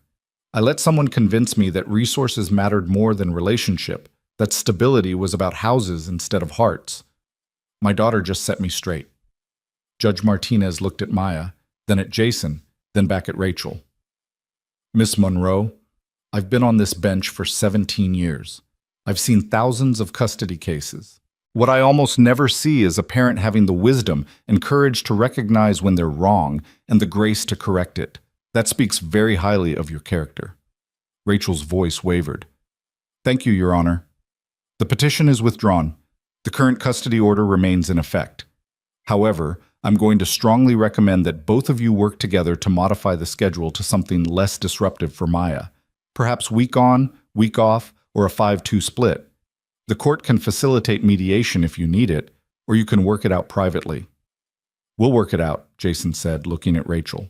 Together. Very well. This matter is concluded. The gavel fell one final time. Outside the courthouse, the three of them stood in the morning sunlight, Jason, Rachel, and Maya, no longer opponents, but just a family trying to figure out how to move forward. I should get Maya back to school, Rachel said. She's missing math. Can we all go together? Maya asked. I want both of you to take me. Rachel and Jason looked at each other, really looked at each other for the first time in months without the filter of lawyers and courtrooms and accusations. Yeah, Jason said. We can do that. They walked to the parking garage together, Maya between them holding both their hands. It wasn't perfect. The divorce was still real. The separate lives were still real. The difficulties ahead were still real. But for the first time since Rachel had filed her petition, the future felt like something they could build instead of something they had to survive. In the car, Rachel's because it had more room, Maya chattered about her math test and her upcoming guitar recital and whether they could all go out for ice cream afterward. Both of you? She asked hopefully. Together? Rachel glanced at Jason in the rearview mirror. He shrugged. Sure, baby, Rachel said. We can do ice cream together. Maya beamed, and in that smile Jason saw the future, not the one he'd feared in courtroom nightmares, but one where his daughter grew up knowing that even though her parents weren't together, they were still a family, still a team, still committed to her happiness above their own conflict. It wasn't the ending Jason had imagined when he first walked into that courtroom alone, terrified and underprepared. It was better. Because sometimes the real victory isn't winning in court, it's everyone choosing to stop fighting. They dropped Maya at school together, watching her run through the front doors with her backpack bouncing, turning once to wave at both of them standing side by side. The normalcy of it, two parents dropping off their child, felt almost revolutionary after months of careful choreography to avoid each other. Rachel stood beside her car in the parking lot, keys in hand but making no move to leave. Jason shifted his weight, uncertain of the protocol. They'd been adversaries for so long that peace felt unfamiliar, almost uncomfortable. So, Rachel said finally. So, Jason echoed. That was intense. That's one word for it. Rachel laughed. A real laugh, not the practiced one she'd used in the courtroom. I can't believe I just fired a lawyer I paid $10,000 to and withdrew a petition I spent 2 months building. 10,000? Jason felt his stomach drop. Rachel, I'm sorry. I didn't mean for this to cost you. Don't. I made the choice to file. I made the choice to hire Alan, and I made the choice to listen to him when he told me Maya would be better off primarily with me. She leaned against her car. He was very convincing. Charts and statistics and expert testimony. It all sounded so logical. It did sound logical. That's what scared me. But it was wrong. Maya made that clear. Jason moved to lean against the car beside her, both of them facing the school where their daughter was probably already telling her friends about her dramatic courthouse appearance. You're not a bad mother, Rachel. I never wanted the court to think that. I know. But I haven't been as present as I should be, as I could be. Rachel's voice cracked slightly. When Maya said you need her more, she was right. I've been so focused on providing for her that I forgot she needs me to just be with her. You travel for work. That's different from choosing to be absent. Is it? Because I could have said no to some of those trips. I could have set boundaries with my job, prioritized being home more. I just convinced myself that climbing the ladder, making more money, giving Maya material advantages, that all of that was more important than bedtime stories. Jason was quiet for a moment, watching a school bus pull away, thinking about all the times he'd traded shifts or worked overtime or sacrificed his own needs to be present for Maya. I think we both did what we thought was right, he said finally. You focused on financial security because that's real and important. I focused on being present because that's what I could offer. Neither of us was wrong. We just emphasized different things. But Maya chose you. Maya chose consistency. She chose the parent who's been there every morning and every night on custody days. That doesn't mean she doesn't love you or need you, Rachel. It means she knows she can count on me for daily stuff. and she knows she can count on you for other things. Like what? Money for soccer registration? Like being the parent who shows her that women can have careers and ambitions. Like teaching her about working hard and achieving goals. Like demonstrating that you don't have to sacrifice everything to be a good mother. Jason turned to look at Rachel directly. Maya needs both of us. She needs my pancakes and your professional success. She needs my consistent presence and your example of what's possible. We're not in competition. We're supposed to be a team. Rachel wiped her eyes. When did you get so wise? Somewhere between filing bankruptcy and representing myself in family court. You didn't file bankruptcy? Not yet, but I've gotten close a few times. Rachel was quiet for a long moment, then reached into her purse and pulled out her checkbook. What are you doing? Jason asked. Writing you a check for $5,000. Rachel, no. I'm paying you back half of what I spent on legal fees. You shouldn't have had to go through this alone because you couldn't afford representation. I can't take your money. It's not my money. It's money I shouldn't have spent fighting you in the first place. She finished writing the check and held it out. Please, Jason, let me do this one thing to make it right. Jason stared at the check. $5,000, more money than he'd seen in one place since the divorce. It could cover 3 months of rent, repair his car properly, buy Maya new clothes instead of thrift store finds, ease the constant financial pressure that had been crushing him for 3 years. It could also feel like charity, like admitting he couldn't provide for his daughter without help. But pride was expensive, and Jason had learned the hard way that sometimes accepting help was the stronger choice. Thank you, he said, taking the check. But I'm putting half of this into a savings account for Maya's college fund. Deal.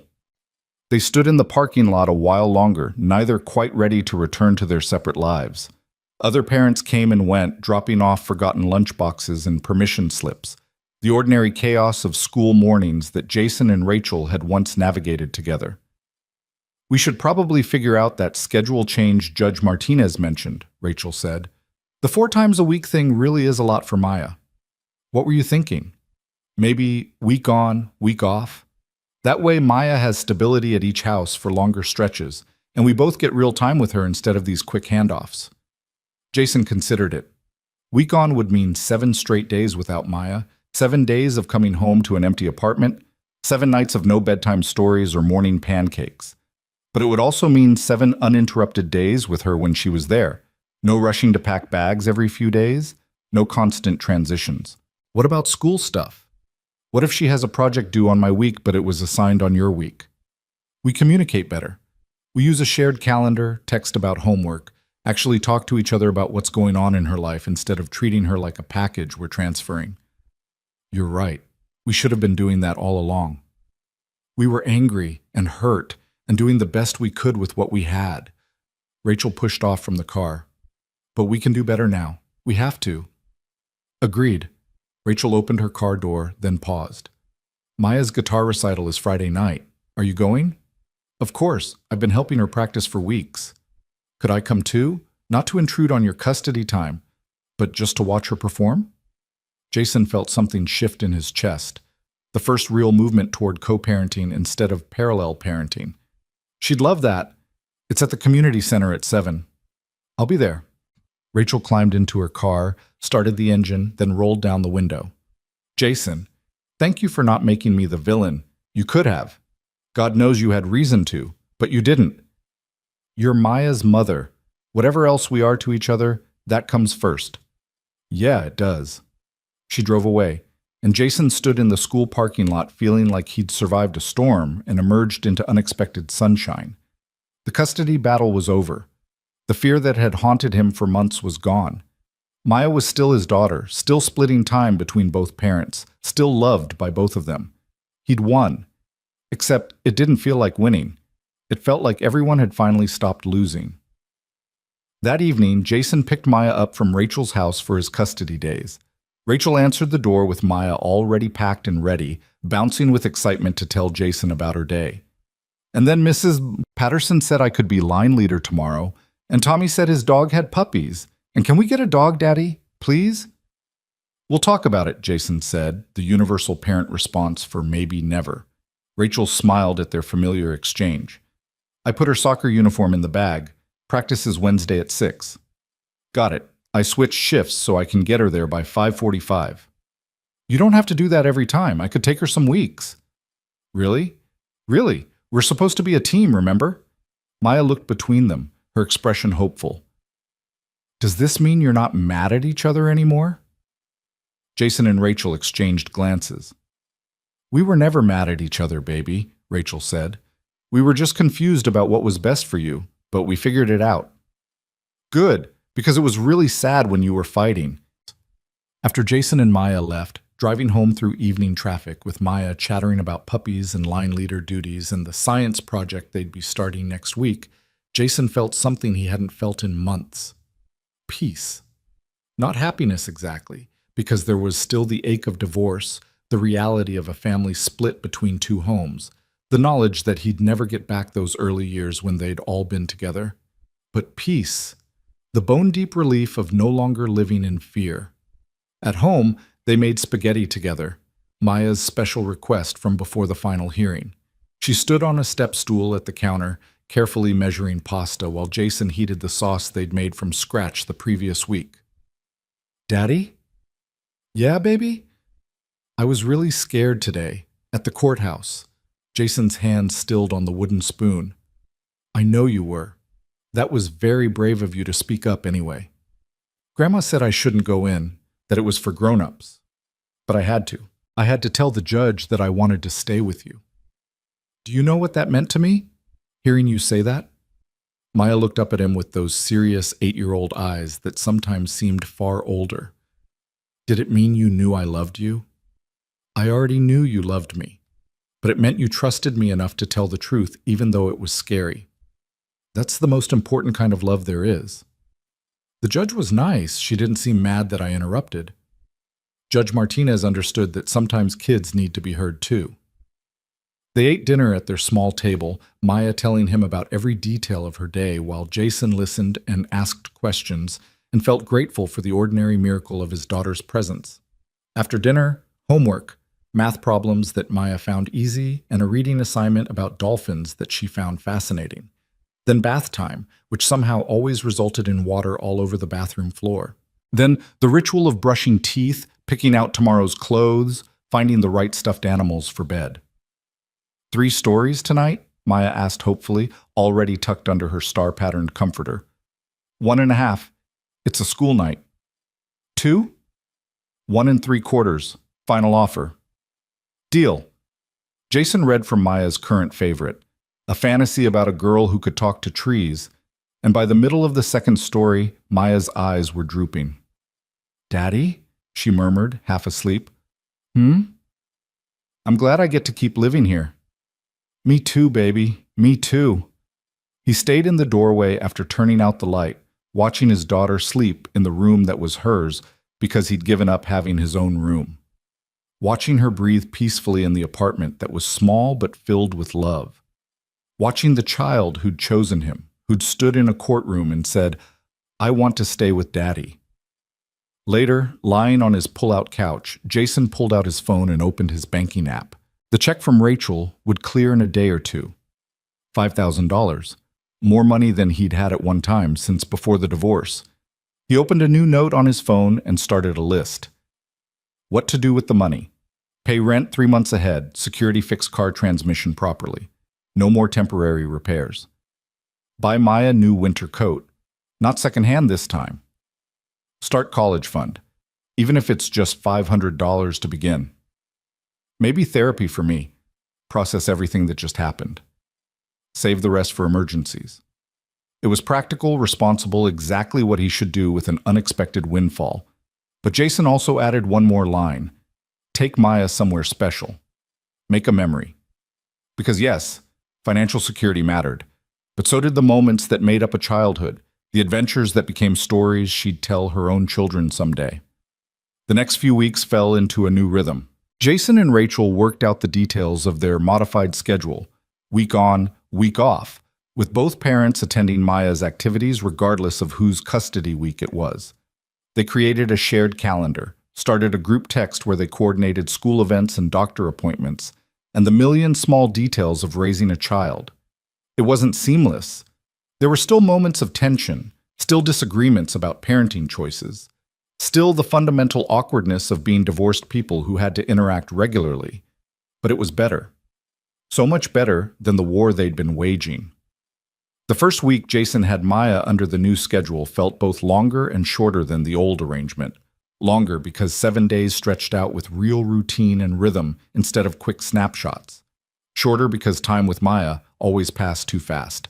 They fell into patterns: Monday morning pancakes, Tuesday movie nights, Wednesday soccer practice, Thursday library visits, Friday guitar lessons, weekend adventures to free museums or parks, or anywhere Maya's curiosity led them. On Friday evening, Jason and Maya arrived at the community center for her guitar recital. The small auditorium was filling with families, proud parents with cameras ready, younger siblings fidgeting in their seats. Maya wore the dress Rachel had bought her, navy blue with white flowers appropriate for a recital. She clutched her guitar case nervously. "What if I mess up?" she whispered. "Then you keep playing. Music isn't about being perfect, remember? It's about expressing yourself." That's what Mr. Marcus says, too. Mr. Marcus is a smart guy. They found seats in the third row, and Maya went backstage with the other students to prepare. Jason sat alone, feeling the familiar isolation of single parenting at events designed for coupled families. Then Rachel slid into the seat beside him. "Sorry I'm late. Client meeting ran long." "You made it. That's what matters." Rachel looked around the auditorium, at the humble community center with its worn carpets and fluorescent lights. So different from the private recital halls where piano students in expensive lessons performed. "This is really where Maya has been learning guitar?" "Every Saturday for the past 6 months. She loves it." "I should have come before now." "You're here now." The lights dimmed.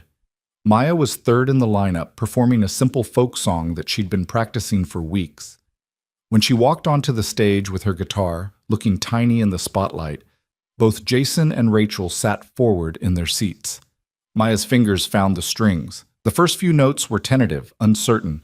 Then she found her rhythm, and the music flowed, not perfect, with a few missed notes and one brief hesitation, but genuine and heartfelt. Jason watched his daughter play. This child he'd fought so hard to keep. This little girl who'd stood in a courtroom and chosen him. Pride swelled in his chest so intensely it was almost painful. Beside him, Rachel was crying silently. When Maya finished, the applause was enthusiastic. She beamed, took a small bow, and hurried off stage. After the recital, they found Maya in the lobby, surrounded by other students and parents. When she saw both her parents together, her face lit up brighter than any spotlight. "Did you see me? Did I do okay?" "You were amazing," Jason said. "Absolutely beautiful," Rachel added, kneeling to Maya's level. "I'm so proud of you, baby." "Can we get ice cream now? Together? Both of you?" Jason looked at Rachel, who nodded. "Yeah, sweetheart. We can get ice cream together." They went to the ice cream shop 2 blocks away, the one with mismatched chairs and local art on the walls and mint chocolate chip that was Maya's favorite. They sat at a small table, Jason, Rachel, and Maya between them, and talked about the recital, about Maya's upcoming school project, about ordinary things that felt extraordinary because they were doing them together. Other customers glanced at them, probably assuming they were just another family out for ice cream, unaware of the courtrooms and lawyers and near miss of losing each other that had led to this moment. Maya chattered happily between bites of ice cream, her face smudged with chocolate, her eyes bright with joy at having both parents present and peaceful. "This is nice," she said. "I wish we could do this more." "Maybe we can," Rachel said, surprising both Jason and herself. "Maybe not every day, but sometimes, for special occasions." "Really? Really? Your dad and I are learning how to be a team again. A different kind of team than before, but still a team." Maya grinned, chocolate on her teeth. "The best team." Walking back to their cars, Maya held both their hands, swinging between them like she used to when she was smaller and the world was simpler. "Next week is Mommy's week," Maya said. "But you'll come to my soccer game on Wednesday, right, Daddy?" "Wouldn't miss it." "And Mommy, you'll take me to the library like Daddy and I usually do?" Rachel hesitated. The library had always been Jason's thing with Maya, but then nodded. "Absolutely. You can show me your favorite section. The one with the dragon books. At Rachel's car, they said their goodbyes. Maya hugged Jason fiercely. I love you, Daddy. I love you too, Maya, so much. See you Wednesday? See you Wednesday. As Rachel's car pulled away, Maya waving from the back seat, Jason stood in the parking lot feeling the strange mixture of loss and gratitude that came with shared custody. Every goodbye carried the ache of separation, but every goodbye was followed by another hello. He drove home through familiar streets, past the courthouse where he'd nearly lost everything, past the coffee shop where Rachel had admitted her doubts, past all the landmarks of their long journey from married to divorce to something new and still being defined. His apartment looked the same as always when he walked in. Small, humble, filled with Maya's presence, even in her absence. Her drawings on the refrigerator, her shoes by the door, her books on the shelf, her laughter still echoing in the walls. This apartment that Rachel's lawyer had called inadequate, that expert witnesses had deemed insufficient, that a judge had weighed and measured and almost found wanting. But it was enough. It had always been enough. Because home wasn't about square footage or financial resources or material advantages. Home was where love lived, where showing up mattered more than showing off, where a father made pancakes and helped with homework and stayed awake during nightmares because that's what love looked like in action. Jason's phone buzzed, a text from Rachel. Thank you for letting me share tonight. It meant a lot. He typed back, thank you for being there. Maya was so happy.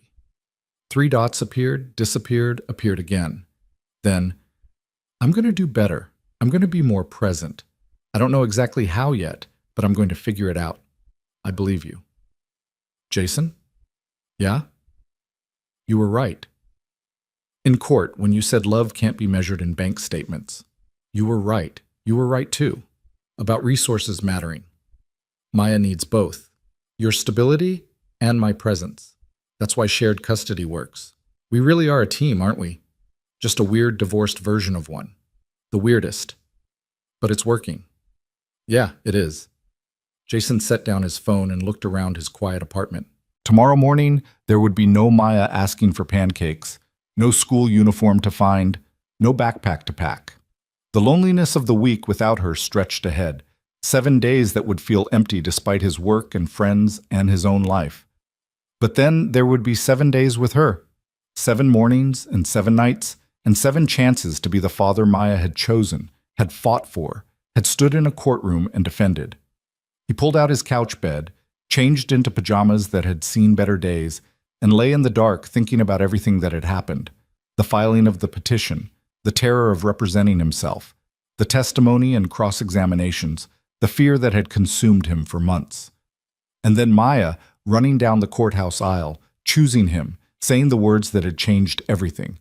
I want to stay with Daddy. Jason had walked into family court alone, unprepared, outmatched by expensive lawyers and expert witnesses. He'd represented himself because he had no other choice, defended his parenting with nothing but love and presence and 3 years of showing up. Everyone had laughed when he said he'd represent himself. The courtroom had chuckled at his audacity, at his foolishness for thinking he could stand against professional legal representation. But when he'd spoken about his daughter, when he'd presented the evidence of ordinary love in action, when Maya herself had validated everything he'd said, no one was laughing anymore. They'd gasped instead. In surprise, in recognition, in understanding that sometimes the most powerful argument isn't the one delivered by expensive attorneys with impressive credentials. Sometimes it's just a father telling the truth about loving his daughter. Jason fell asleep in his too small apartment, in his too cramped pull-out bed, surrounded by evidence of a life that would never be wealthy or impressive by conventional standards. But it was his life, and it was enough. More than enough. It was everything. The weeks following the withdrawn petition transformed into months, and those months began reshaping the landscape of their fractured family into something neither Jason nor Rachel had anticipated. Something better than what they'd lost, different from what they'd had, but whole in its own unexpected way. Jason deposited Rachel's check and did exactly what he'd planned. 3 months of rent paid ahead gave him breathing room he hadn't experienced since before the divorce. The car repair, done properly this time, not the Band-Aid fixes he'd been limping along with, meant he could drive Maya to soccer practice without praying the transmission would hold. The college fund he started with $500 felt laughably small, but it was a beginning, a promise to Maya's future that said her father was thinking beyond just surviving day to day. And he did take Maya somewhere special. On a Saturday in early November, during his custody week, Jason woke Maya before dawn. She stumbled out of her bedroom rubbing her eyes, confused about why her father was dressed and packing a cooler at 5 in the morning. "Where are we going?" "It's a surprise. Dress warm." They drove 2 hours north to the coast, arriving just as the sun began painting the horizon in shades of orange and gold. The beach was nearly empty, just a few early joggers and one old man walking a dog. The air smelled of salt and possibility. Maya's face transformed when she saw the ocean stretching endlessly before them. The beach? In November? The best time to visit. No crowds, and the waves are bigger. They spent the day building elaborate sandcastles, collecting shells in an old coffee tin, running from waves that chased them up the shore. Jason taught Maya to identify different types of seabirds, showed her how to spot sand crabs, let her wade into the cold water until her lips turned blue, and he wrapped her in a towel that smelled of their apartment's detergent. For lunch, they ate sandwiches Jason had made that morning, sitting on a weathered piece of driftwood while seagulls circled hopefully overhead. "This is better than any fancy restaurant," Maya declared, her hair wild with salt and wind, her cheeks pink from cold and happiness. "Sometimes the simple things are the best things." "Is that why you didn't buy a bigger apartment with Mommy's money?" Jason smiled at his daughter's perceptiveness. "Partly, but mostly because our apartment is our home. Making it bigger wouldn't make it more ours." "I'm glad. I like our apartment. It's cozy." Cozy is a good word for it. They stayed until sunset, watching the sky turn purple and pink, the temperature dropping as darkness approached. On the drive home, Maya fell asleep in the back seat, exhausted and sandy and completely content. Jason glanced at her in the rearview mirror, this child who'd saved him in a courtroom, who'd chosen him when the world suggested she shouldn't, who found joy in secondhand clothes and sandwiches on driftwood, and apartments that were too small but filled with love. He'd taken her to the beach with money Rachel had given him to make amends for a court battle that never should have happened. Somehow that felt right, transforming conflict into memory, turning pain into a day his daughter would remember forever. The new custody schedule settled into comfortable routine over the following months. Week on, week off meant longer stretches without Maya, but it also meant deeper presence when she was there. No more rushing through evenings, no more quick handoffs that barely allowed for conversation. Instead, Jason got full weeks to be her father, morning routines that felt established, evening rituals that had space to breathe, weekends that could include spontaneous adventures without worrying about disrupting the schedule. The weeks without Maya were harder than Jason had anticipated. The apartment felt cavernous in her absence, every corner echoing with the ghost of her presence. He'd come home from work to silence, make dinner for one, watch television without her commentary about why the characters were making bad decisions, or whether dragons could really breathe fire, or if he thought their neighbor's cat was lonely. But he learned to use that time productively. He enrolled in an online business management course, thinking about the possibility of promotion at work. He started exercising regularly, running in the mornings before his shift. He reconnected with friends he'd neglected during the custody battle, discovering he had a life beyond fatherhood that had been dormant but not dead. And he went to therapy. The first session was awkward. Jason had never been someone who talked about feelings with strangers, had always believed that dealing with problems meant working harder, not talking more. But his therapist, Dr. Sarah Chen, had a way of asking questions that didn't feel intrusive, of listening that didn't feel like judgment. "Tell me about the custody battle," she said in their second session. "We won, or rather, my ex-wife withdrew her petition, so it's over." "Is it?" Jason had bristled at the question. "Yes. We have a new schedule, we're co-parenting better, everything's fine." "And how do you feel about everything that happened?" That's when Jason realized he hadn't processed any of it.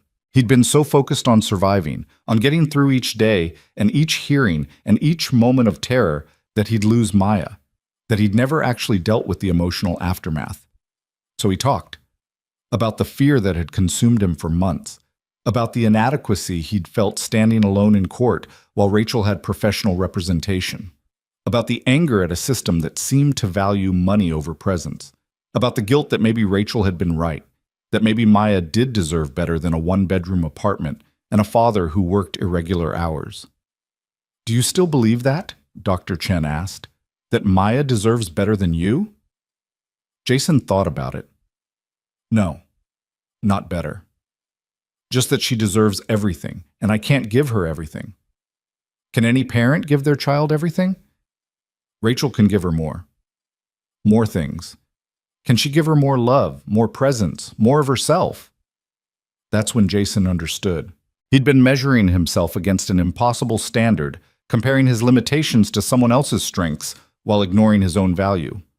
Rachel could provide material advantages, yes, but Jason provided daily love in action. Both mattered. Neither was more important than the other. Maya needed both of them, exactly as they were. Meanwhile, Rachel was undergoing her own transformation. She'd returned to work after the withdrawn petition with a new clarity about her priorities. When her boss offered her a promotion that would require twice the travel, she declined. The first time in her career she'd turned down advancement. "I need to be more present for my daughter," she told him, expecting disappointment. Instead, he'd nodded understanding. "Family comes first. There'll be other opportunities." She rearranged her schedule to attend Maya's soccer games, even the ones that fell during Jason's custody weeks. She started a tradition of Friday pizza nights on her weeks, where she actually cooked instead of ordering takeout, where she sat with Maya and asked about her day and really listened to the answers. She also started therapy, working through her own guilt about the custody battle, about the months she'd spent convinced that providing financially was enough, about the moment in court when Maya had chosen Jason, and Rachel had realized how absent she'd been. "I convinced myself I was doing it for Maya," she told her therapist, fighting for primary custody, trying to give her a better home. "But really, I think I was trying to prove something to myself. That I was a good mother despite working so much. That I could still be her primary parent, even though Jason was the one showing up every day. And what do you believe now? That being a good mother isn't about being primary. It's about being present.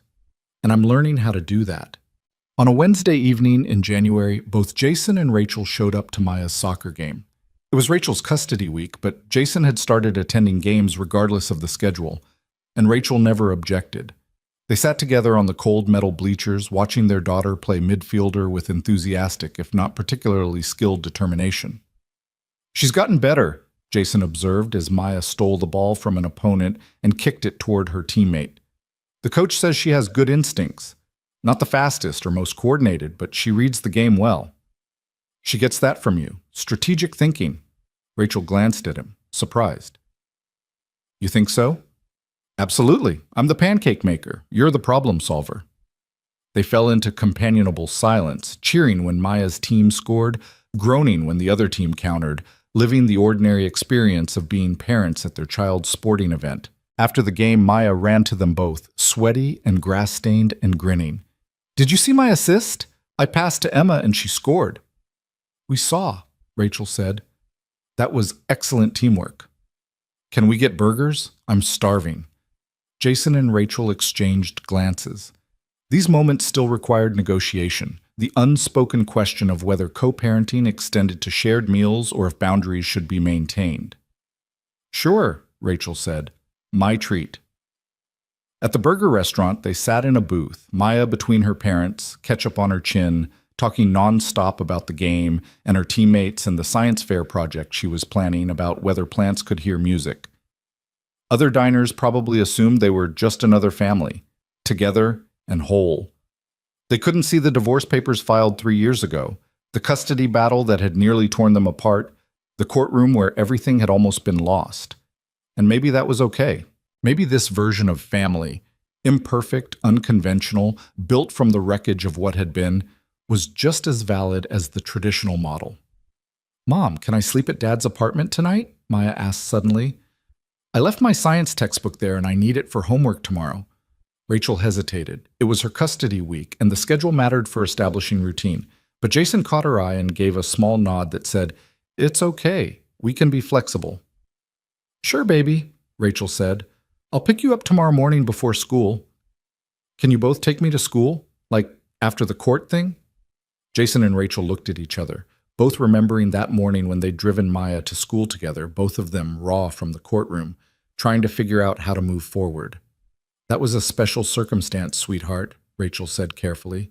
"But it was nice, having both of you. Can't we do it again?" The question hung in the air, exposing the complicated reality of their situation. They were doing better, yes, co-parenting more effectively, communicating with less friction, even occasionally sharing meals. But there were still boundaries, still the reality that they were divorced for reasons that remained valid, still the need to maintain separate lives. "Tell you what," Jason said, "maybe we can do special drop-offs for big events, like the first day of school or your birthday or science fair day." Maya considered this compromise. "Okay, that's fair." Later that night at Jason's apartment, Maya brushed her teeth and changed into the pajamas she kept in both homes. Jason read her 2 stories instead of the usual 1.5, unable to resist her pleading eyes. "Dad?" Maya said, her voice sleepy as Jason reached for the light switch. "Yeah, baby? Are you and Mom going to get back together?" The question hit Jason like a physical blow. He sat back down on the edge of Maya's bed, trying to formulate an answer that was honest without crushing hope. "No, sweetheart, we're not. But you're friends now. You eat burgers together and come to my games together. Friends who like each other get married, right? It's more complicated than that. Your mom and I tried being married, and it didn't work out. We made each other sad more than happy. But you're not sad now.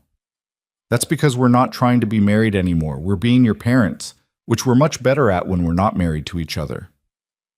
Maya absorbed this, her young mind working through logic that even adults struggled to understand. "So you can be a good team without being married?" "Exactly. We're a parenting team, a family team, just not a married team." "Okay," Maya yawned. "I'm glad you're not sad anymore." "Me too, baby. Me too." After Maya fell asleep, Jason sat on his couch and thought about her question. It wasn't the first time someone had suggested reconciliation. His sister Angela had hinted at it. His coworker Darius had asked outright if they were getting back together. Even Rachel's mother Patricia had mentioned that they seemed happier together now than they had during the marriage. But happiness in small doses wasn't the same as happiness in daily life. Jason and Rachel could manage soccer games and school drop-offs and occasional burgers because they weren't navigating the 1,000 small conflicts that had eroded their marriage. Different approaches to money, different communication styles, different visions for their future. They were better as co-parents than they'd ever been as spouses. And that was okay. That was enough. Spring arrived with its promise of renewal, and with it came Maya's 9th birthday. Jason and Rachel had agreed to throw a joint party, the first time they'd hosted something together since the divorce. Maya had been ecstatic at the idea, already planning a guest list that included her entire class plus neighbors plus cousins. "We'll do it at my house," Rachel had offered. "There's more space for that many kids." Jason had felt the old inadequacy rise. Of course they'd use Rachel's house. Of course his apartment wasn't big enough. But then Rachel had added, "But you're in charge of the cake. Maya says nobody makes birthday cake like you do." The party fell on a Saturday in April. Jason arrived at Rachel's house early with Maya, carrying the 3-layer chocolate cake he'd spent the previous evening making, Maya's favorite, with chocolate frosting and rainbow sprinkles that spelled out her name. Rachel's house looked different than Jason remembered. Less showroom perfect, more lived in. Maya's artwork covered the refrigerator. A guitar stand had appeared in the living room corner, showing Rachel had bought Maya her own instrument to keep at this house. Photos of Maya at various ages lined the mantel, and Jason was surprised to see several that included him.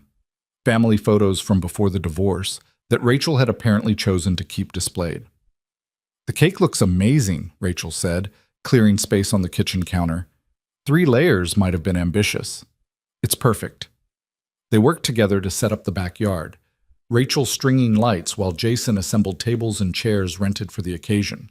They moved around each other with the easy familiarity of people who'd once shared a life, but without the friction that had made that life unsustainable. "Balloons go by the fence or the gate?" Jason asked. "Gate." more visible when guests arrive. Got it! Maya's party was chaotic and joyful. 23 nine-year-olds playing games, eating pizza, screaming with laughter as they ran through the sprinklers Rachel had set up. Parents dropped off their kids with grateful expressions, clearly relieved for 2 hours of freedom. Jason and Rachel managed the chaos together, breaking up minor disputes, refilling juice boxes, organizing relay races and treasure hunts. They fell into their old rhythm without thinking about it, the teamwork that had once made them good partners, even when they weren't good spouses. When it came time for cake, Jason carried out his creation to enthusiastic cheering. Maya's face glowed in the light of 9 candles, surrounded by friends and the 2 parents who loved her more than anything in the world. "Make a wish," several kids shouted. Maya closed her eyes, was quiet for a moment, then blew out all the candles in one breath. Everyone applauded. Later, Jason found himself wondering what she'd wished for. Probably something innocent, a puppy, flying powers, unlimited ice cream. But maybe she'd wished for her parents to get back together, for the family to be whole again in the way it had once been. If so, Jason hoped she'd learned that families could be whole in different ways, that love didn't require traditional structures, that the best version of her parents was this version, separate but cooperative, divorced but devoted. As the party wound down and parents collected their sugar-high children, Jason started cleaning up while Rachel handled goodbyes. They worked in comfortable silence, filling trash bags with paper plates and deflated balloons, wiping down tables, restoring order to the cheerful chaos. Maya had gone inside with her grandmother Patricia to sort through presents, her voice carrying through the open door as she exclaimed over each gift with equal enthusiasm. "Today was good," Rachel said, tying off a trash bag. "Really good. Maya was so happy. I couldn't have done it without you." "Same. This kind of party would have killed me solo." Rachel smiled. "Remember Maya's 3rd birthday, when we tried to do a petting zoo and that goat ate half the decorations? And then threw up on your mother's shoes?" They both laughed at the memory, one of many they shared, remnants of a life that had been difficult but not devoid of joy. "We were good at some things," Rachel said quietly. "As a couple, I mean." "We were. Just not at being married." "No, not at that." Rachel gathered empty juice boxes into a recycling bag. "I'm glad we figured out how to be good at this, though. Co-parenting, being Maya's team." "Me too." "Jason," Rachel's voice was tentative, "I never properly apologized. For the custody petition, for putting you through that, for almost taking away time with Maya because I couldn't see past my own guilt about working so much." "Rachel, no, let me finish. I was wrong. About almost everything. You're an incredible father, and Maya is lucky to have you as present as you are. I'm sorry it took me so long to see that." Jason felt his throat tighten. "I'm sorry too. For the things I said in court, for making it seem like working and providing wasn't valuable, for turning it into a competition instead of recognizing that we were both doing our best."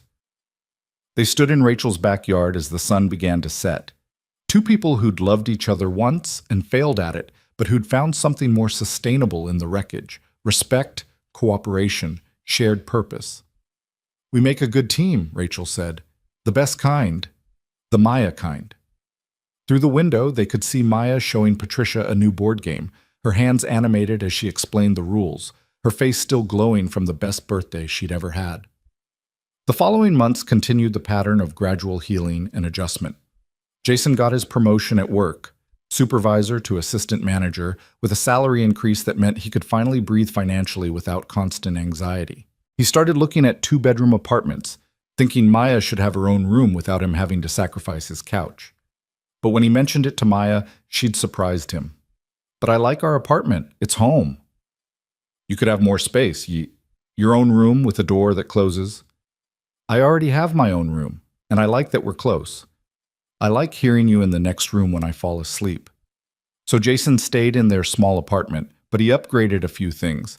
A better couch that was more comfortable to sleep on, new curtains Maya picked out, a bookshelf for her growing library collection.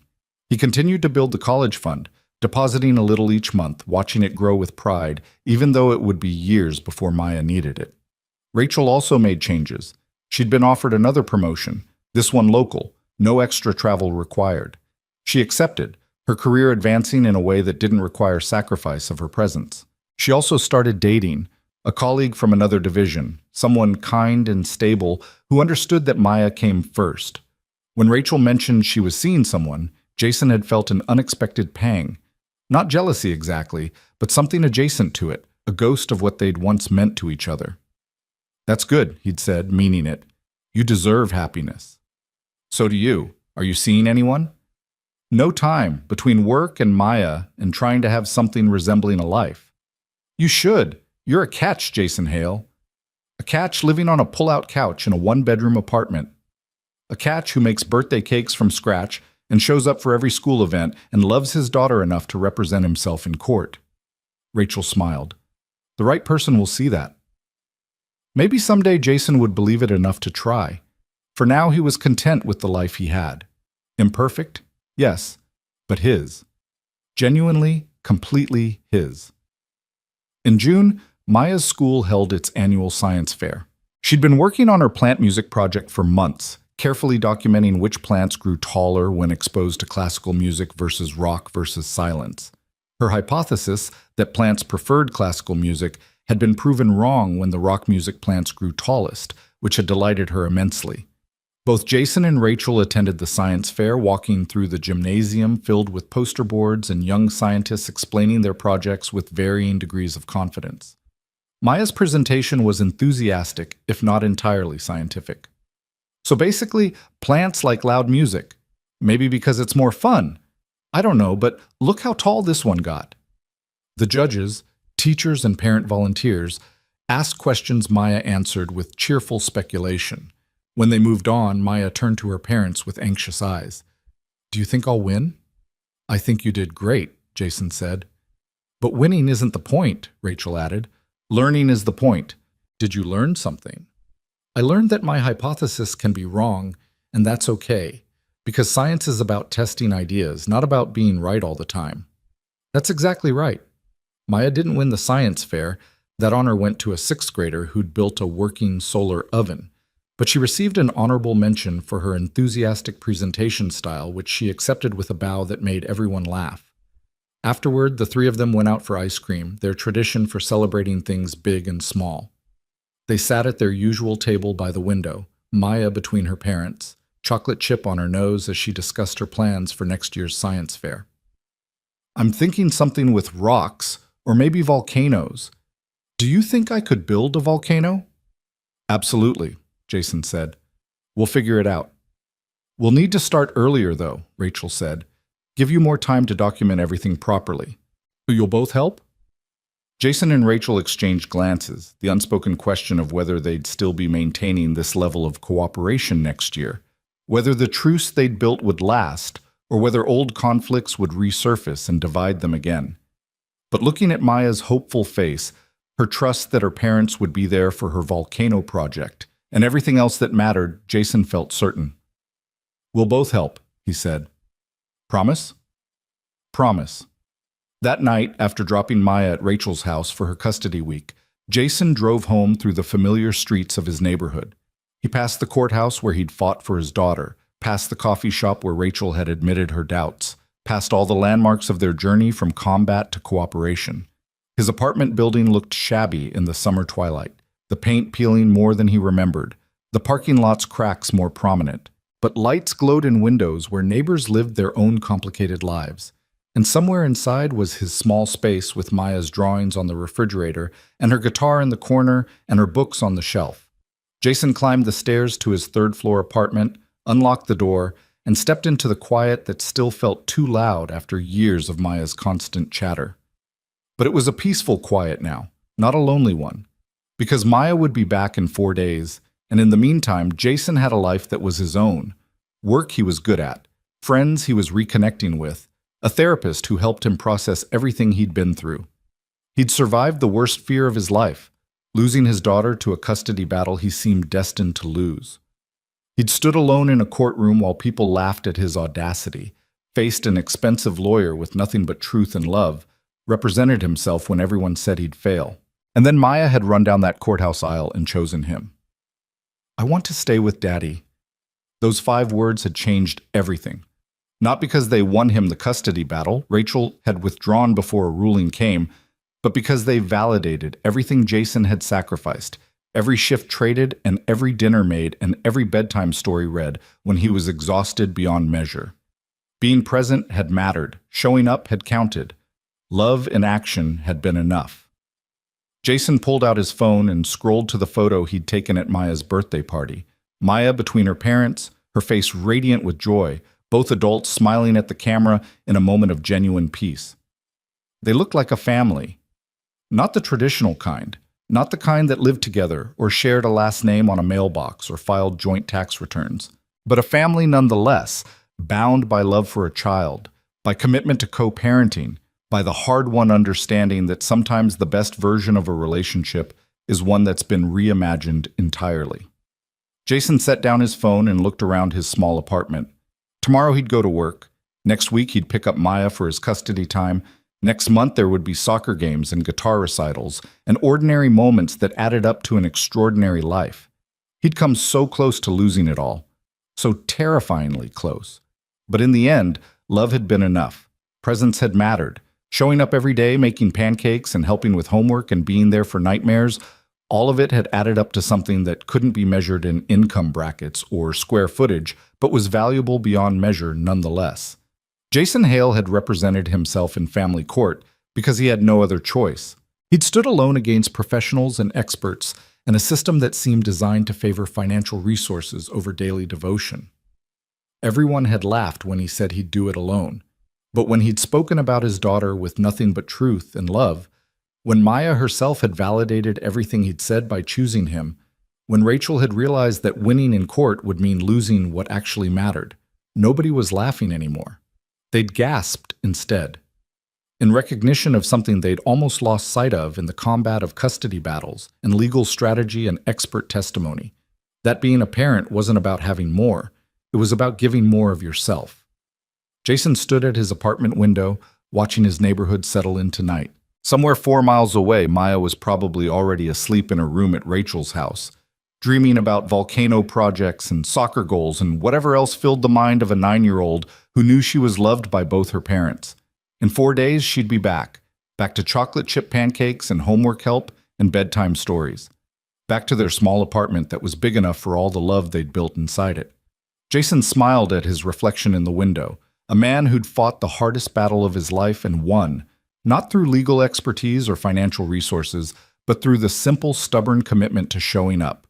He'd represented himself because he had to. He'd won because he loved. And in this small apartment, on this ordinary evening, in a life that would never be impressive by conventional standards, Jason Hale had everything that mattered. He had his daughter. He had his purpose. He had proof that presence was power, that showing up was success, that love, when backed by action, day after day after day, was the most compelling argument of all. The courtroom had gasped in recognition of that truth, and Jason Hale would spend the rest of his life living it.